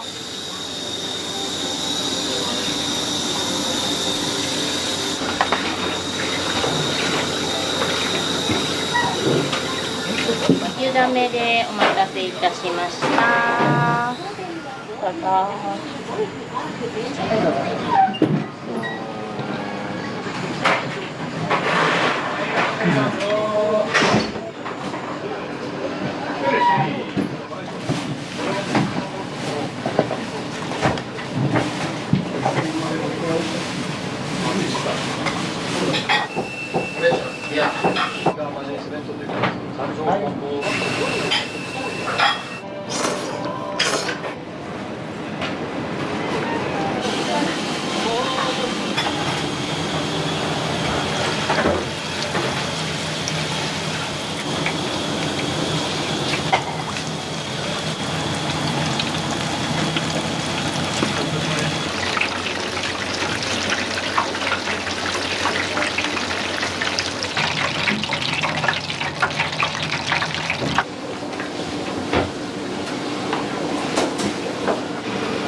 お待たせしました。お待たせしました。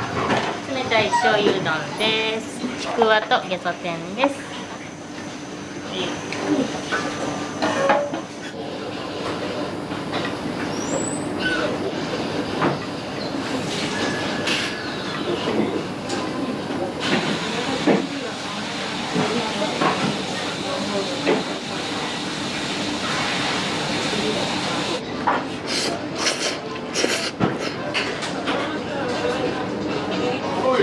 日替わりってあります？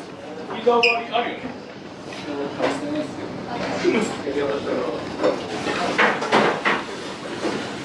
2012年創業で、5月11日オープンですね。今年でおかげさまで11年目に突入して、香川県の宮武うどんっていう手だけで作る昔ながらの讃岐うどんっていうのを作ってます。食材に関しても今やってる宮崎さんと同じものを使わせてもらってるし、醤油とか、いりことかも全部瀬戸内の方取り寄せたりですね、やってますね。日常食であってほしい。本当にサンダルとかね、パジャマで気軽に来て簡単に食べれるっていうのはやっぱ値段もしっかり、味もしっかり、一番私がうどんに惚れたっていうのが、老若男女とかいつでも食べれる、誰でも食べれるっていうのが、いいなっていうのがあって、二日酔いの時、調子悪い時でもやっぱうどんっていうのを食べれるので。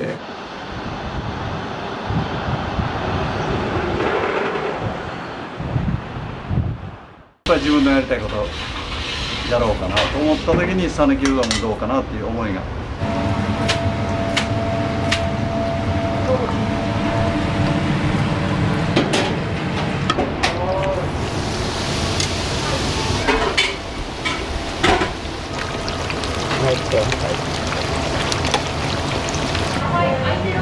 いらっしゃいませ。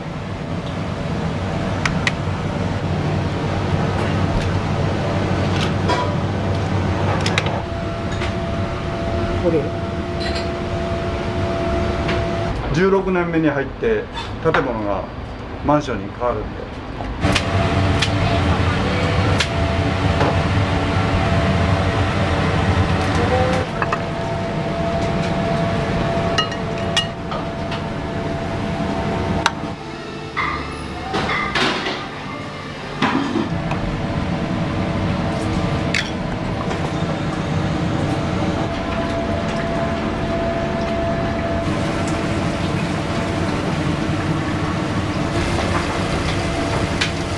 やっぱりね、なかなかナンバーワンだと思うよ。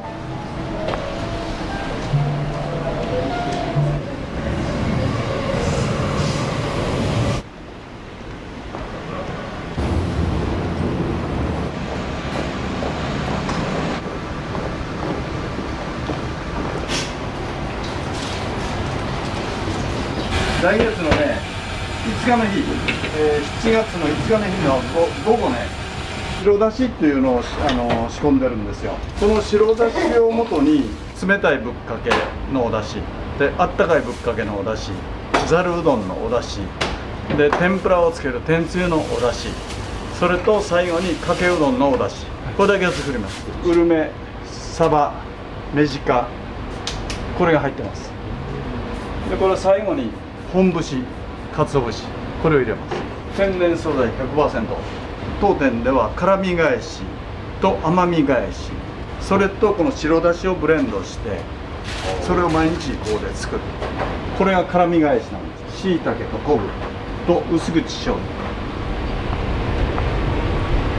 しいたけと昆布と薄口。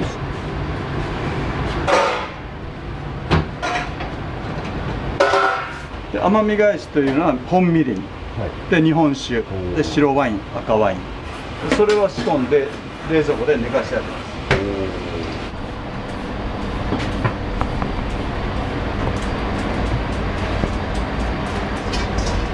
赤いのは赤ワインの色。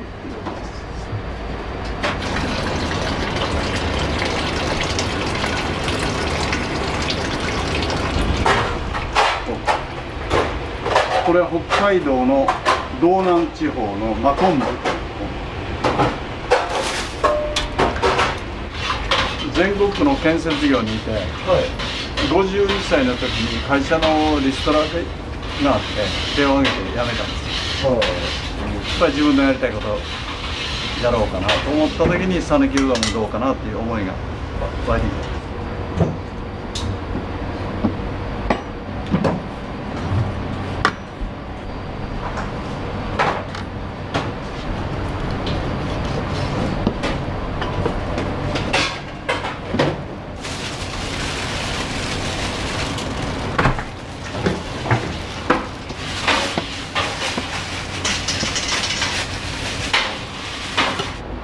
1年8ヶ月。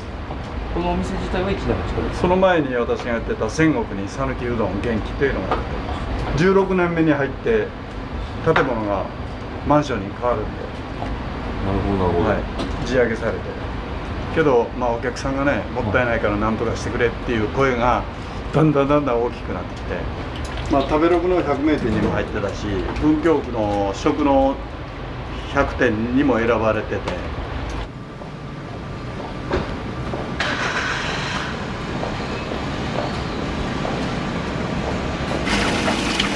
オーバー、中バ、小バって。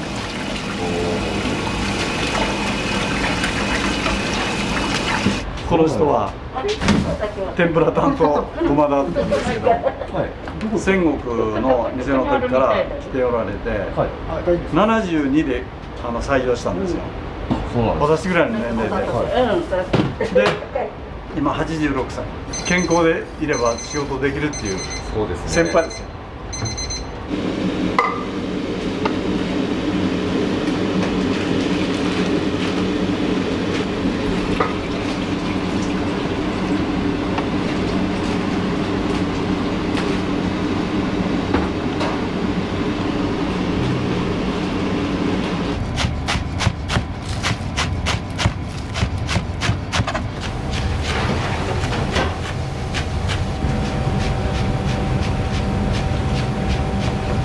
ざるのの黒桶、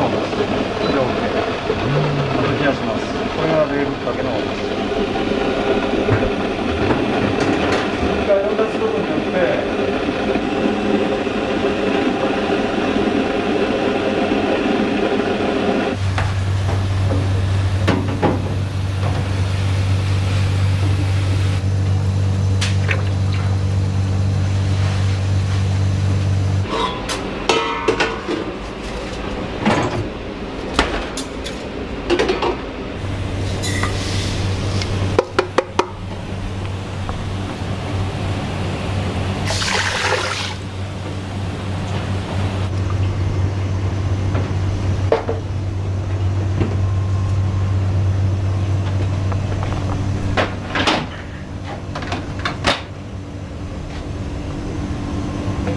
元気盛りぶっかけ生醤油ざるうどんかけうどんというのがおすすめですね。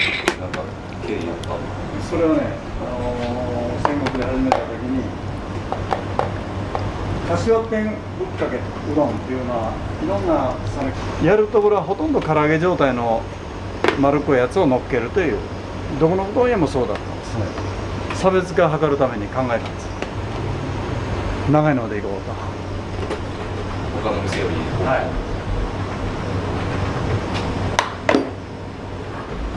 い。切り方をこうしてください、ああしてください。ああ、私これで全部今日の予定は仕込めたので、これが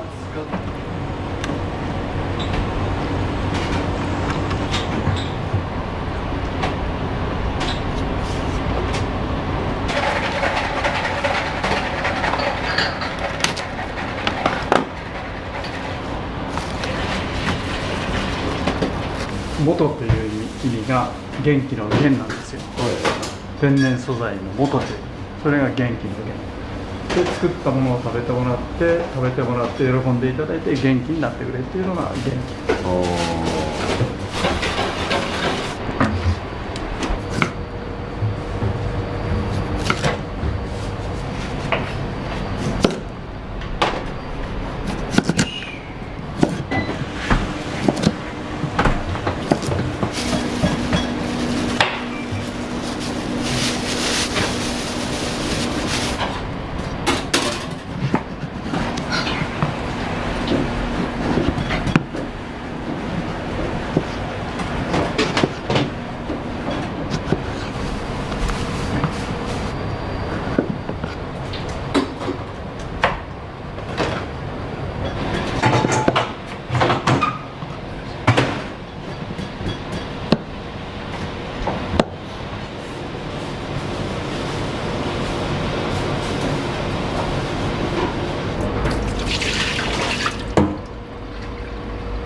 このぐらいもうちょっと熱いけど、このぐらいだったらもう気にしてないけど、ここに下にこのぐらい隙間があるんですけど、どうやってもで、あれでこうやって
18度で、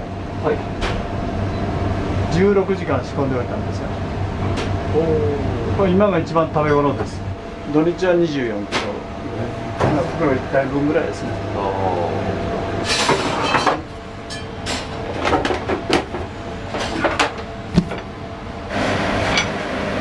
製麺だけだったら、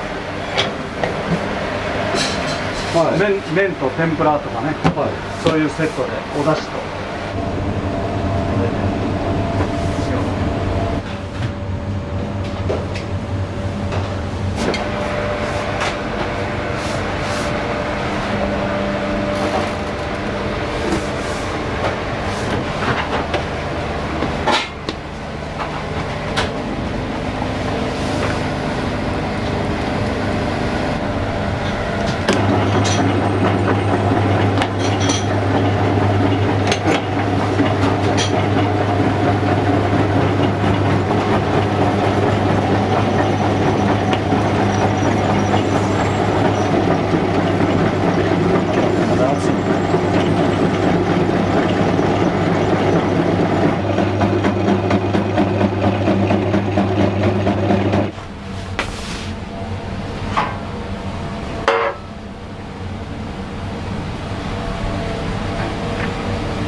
いらっしゃいませ。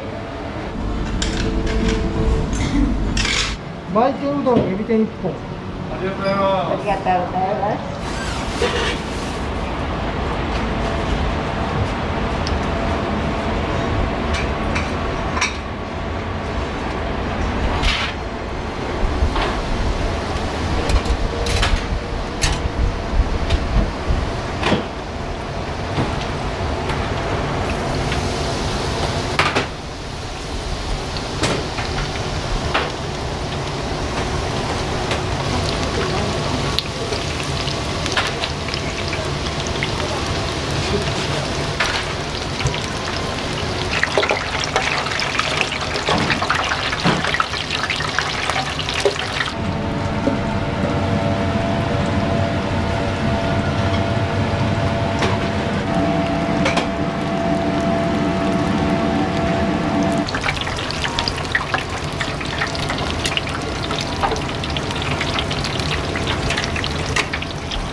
はい、前へ上げる。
戦国で随分お世話になったんです。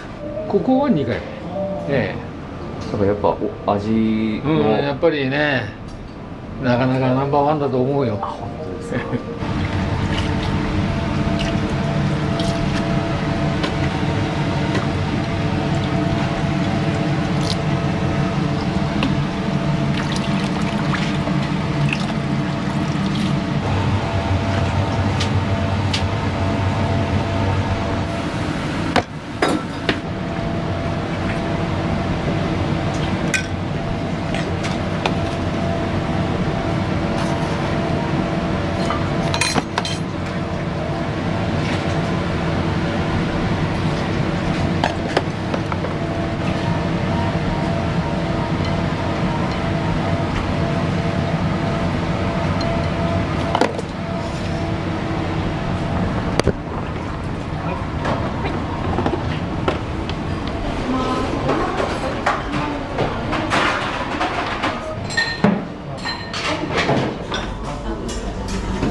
山、はい。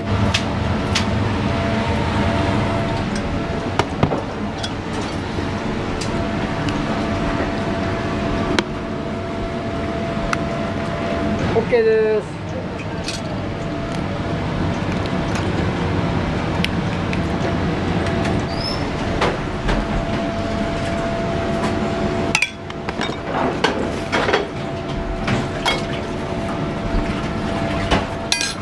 取れてる？大丈夫。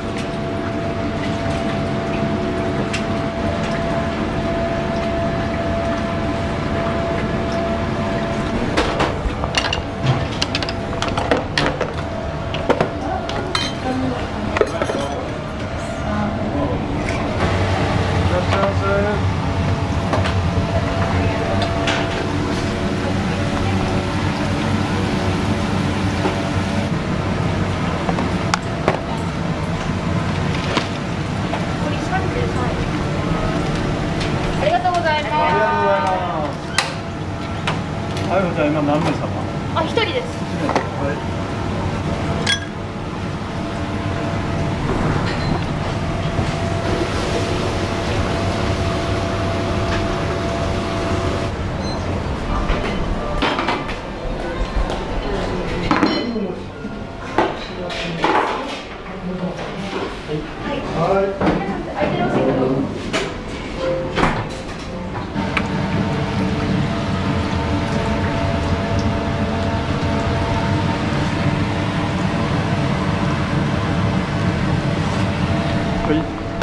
山根。い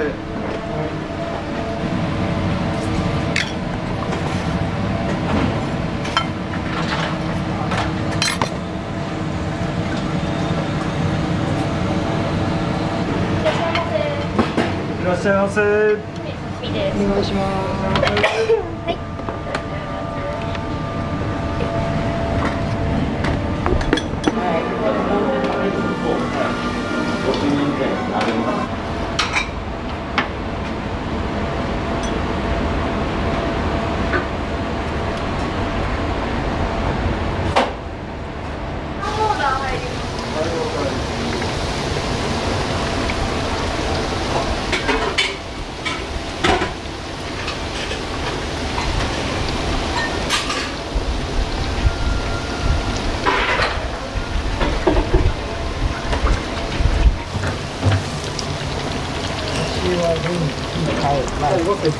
はい。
塩天ざると元気盛りざる、ありがとうございます。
あ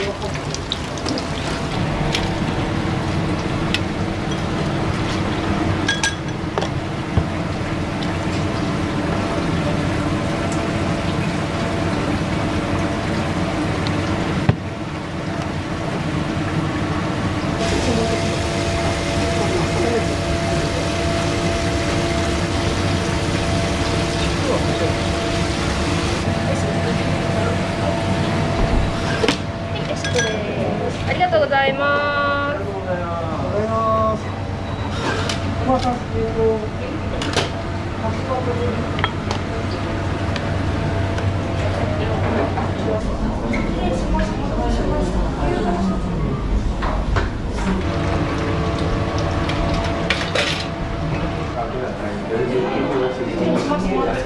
元気盛りぶっかけてないです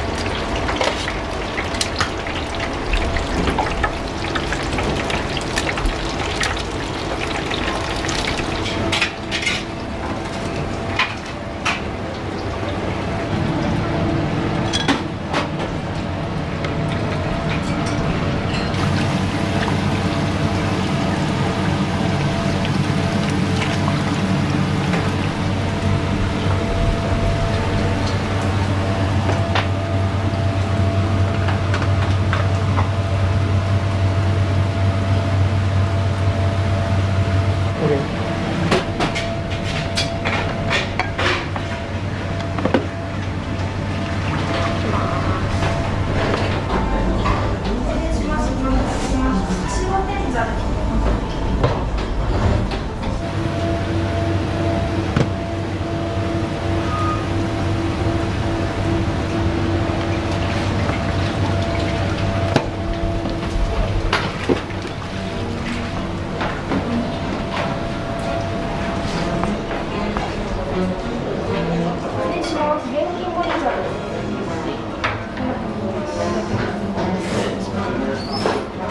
柏天ぶっかけで入りました。柏揚げで。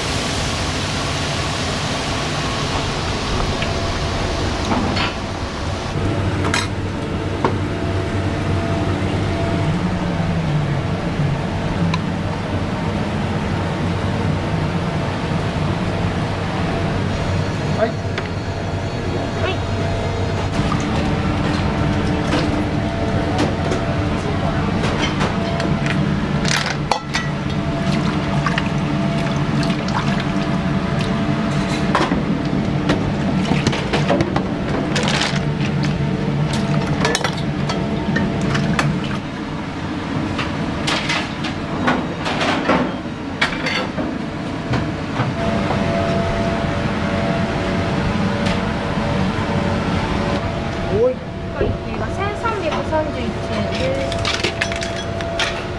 追加でこれ。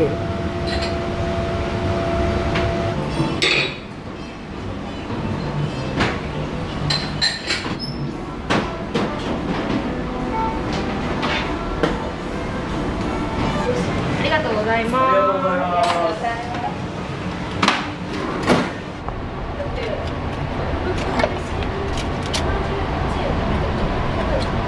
島田さん。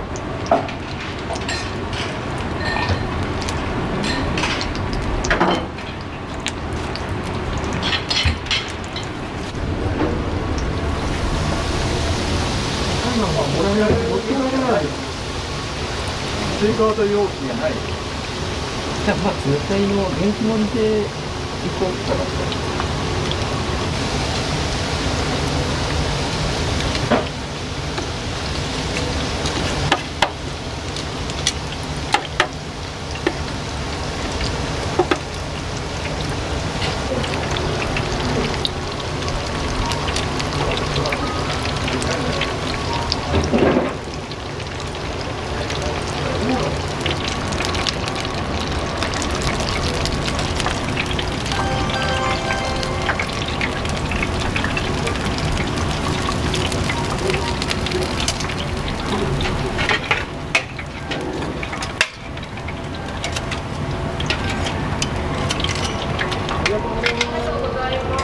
りがとうございます。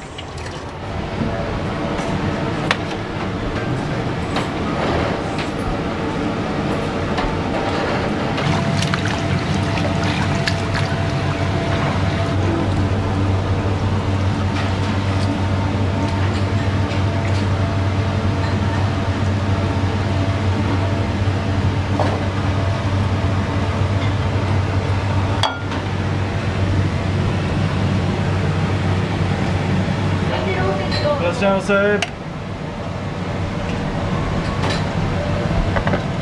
どうぞ中ほどへ。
最初ぶっかけのオンです。一番ですね。あ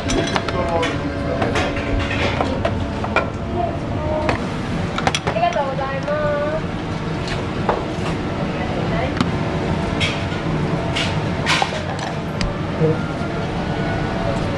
はい、1057円。100円のお返しです。レシートはどうしますか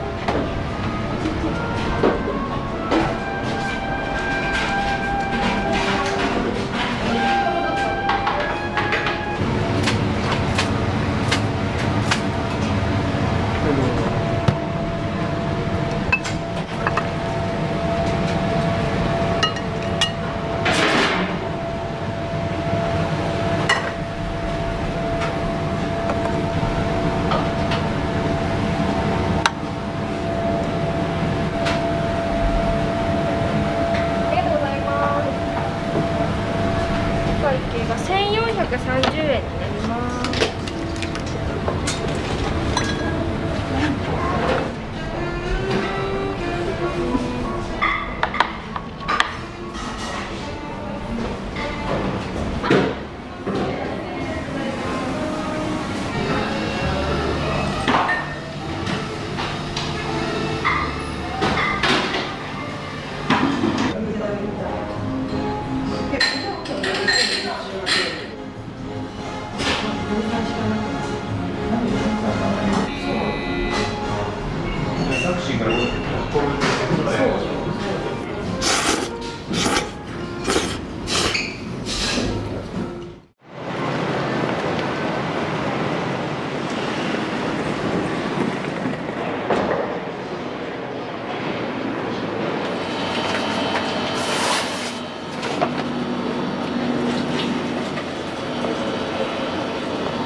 日本橋の本店で麺を一から覚えさせていただいて、4年5年6年とやりまして、麺も少しずつ覚えて美味しい麺出せるようになりました。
나를 우르고 거래.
肉と釜玉。はい。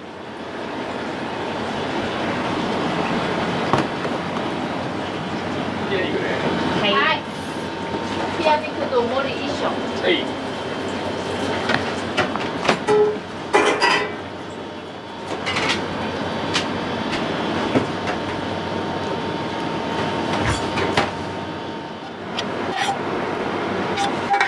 はい、お願いします。はい、ありがとうございます。失礼します。お待たせしました。天ぷらセットで、はい。あったかい方が天ぷらセットです。お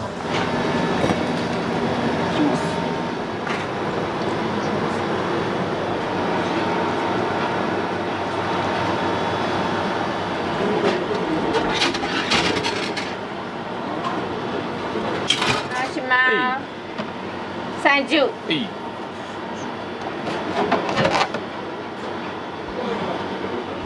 失礼します。あったかい方の天ぷらセットです。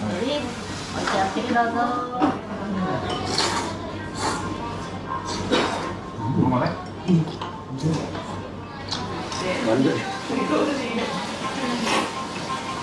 はい、オーダー。はい。冷や肉、肉ぶす。はい。冷や肉。冷や肉です。はい。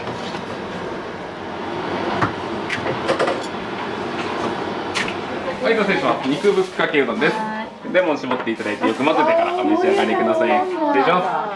はい、ごめんなさい。はい、それ簡単にどうぞ。肉大。はい。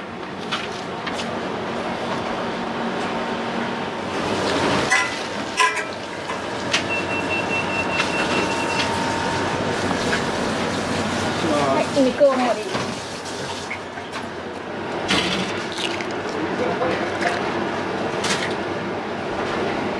はい、お願いします。すみません。はい、お願いします。お待たせいたしました。肉ぶっかけの。はい。中で。醤油の。はい。中で。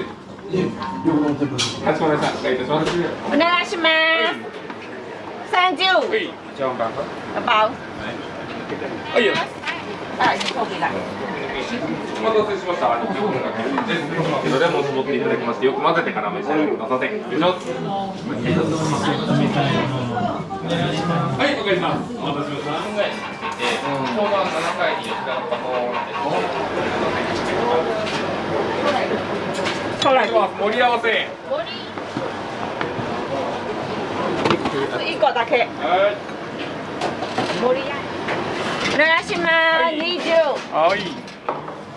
温かい肉うどんお待たせいたしました。ありがとうございます。はい、失礼いたします。はい、どうぞ。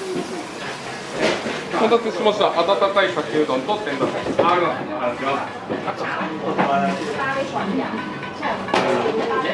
お願いします。はい。お待たせしました。温かいかけうどんに天ぷら。ありがとうございます。はい、お願いします。お願いします。あとオーダーね。お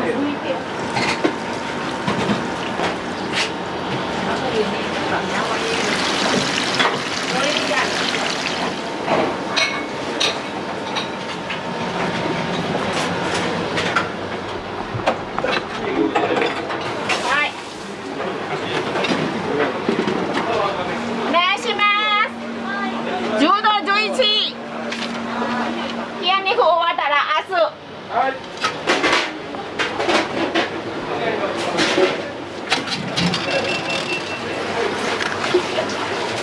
お願いします。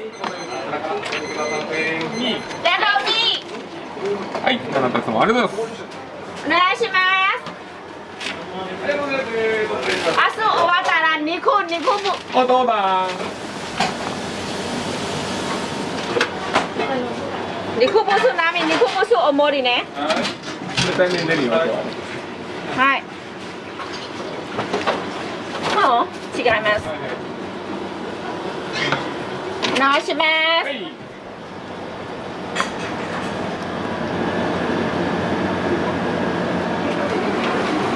はい、オーダーです。はい。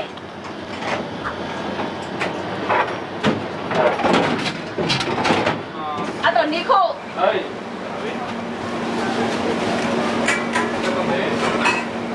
お願いします。失礼します。肉ぶっかけうどんに天丼のセットです。レモン絞っていただきまして、よく混ぜてから召し上がりください。失礼します。はい、いらっしゃいませ、どう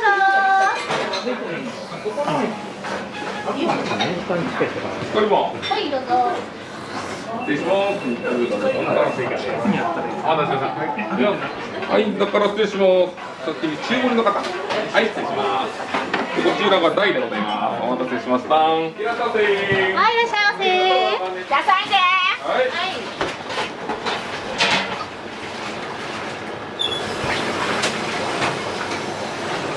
レモン絞っていただきまして、よく混ぜてからお召し上がりください。失礼します。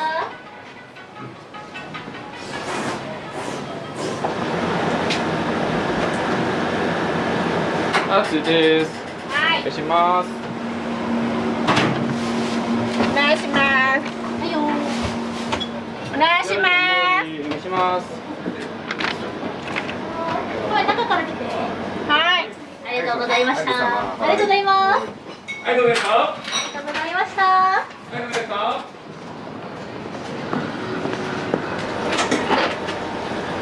お願いします。お願いします。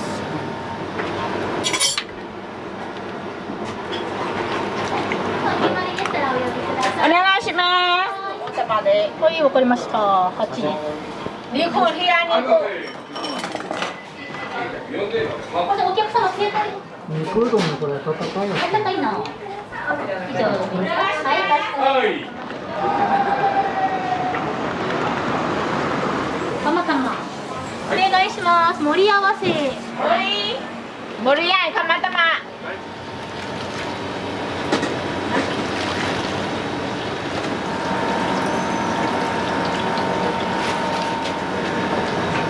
明日肉ね。はい。ごめんなさい。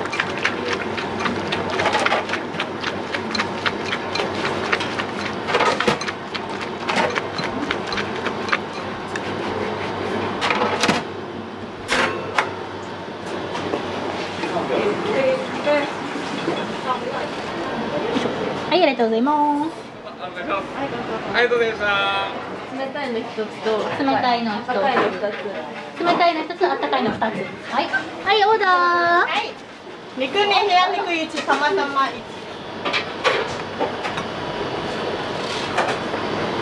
これも30で。わかりました。失礼します。もう一個肉うどん。はい。お待たせていただきます。たまたまうどんがなくなったら最後だし入れてもらって締めのスープでどうぞ。失礼します。めっちゃ美味しそうじゃない。めっちゃ美味しそうだよね。ありがとうございます。たまたまです。たまたまどうでした？あ、美味しかったです。コシとかが強めで、わりかし好きな味でした。はい、しっかり味付いてて、旨味あっていいと思います。今日初めて来られた感じですか？私は初めて。私4回目か5回目。ビーフお願いします。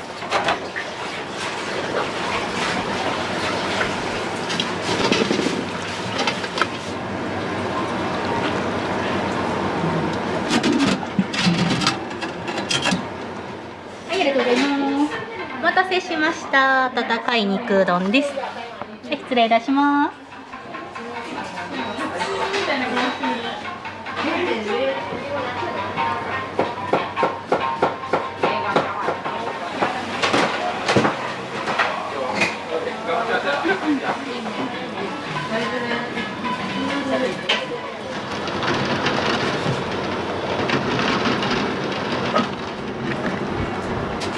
お待たせしました。肉ぶっかけうどんです。こちらレモン絞っていただきまして、よく混ぜてからお召し上がりください。失礼いたします。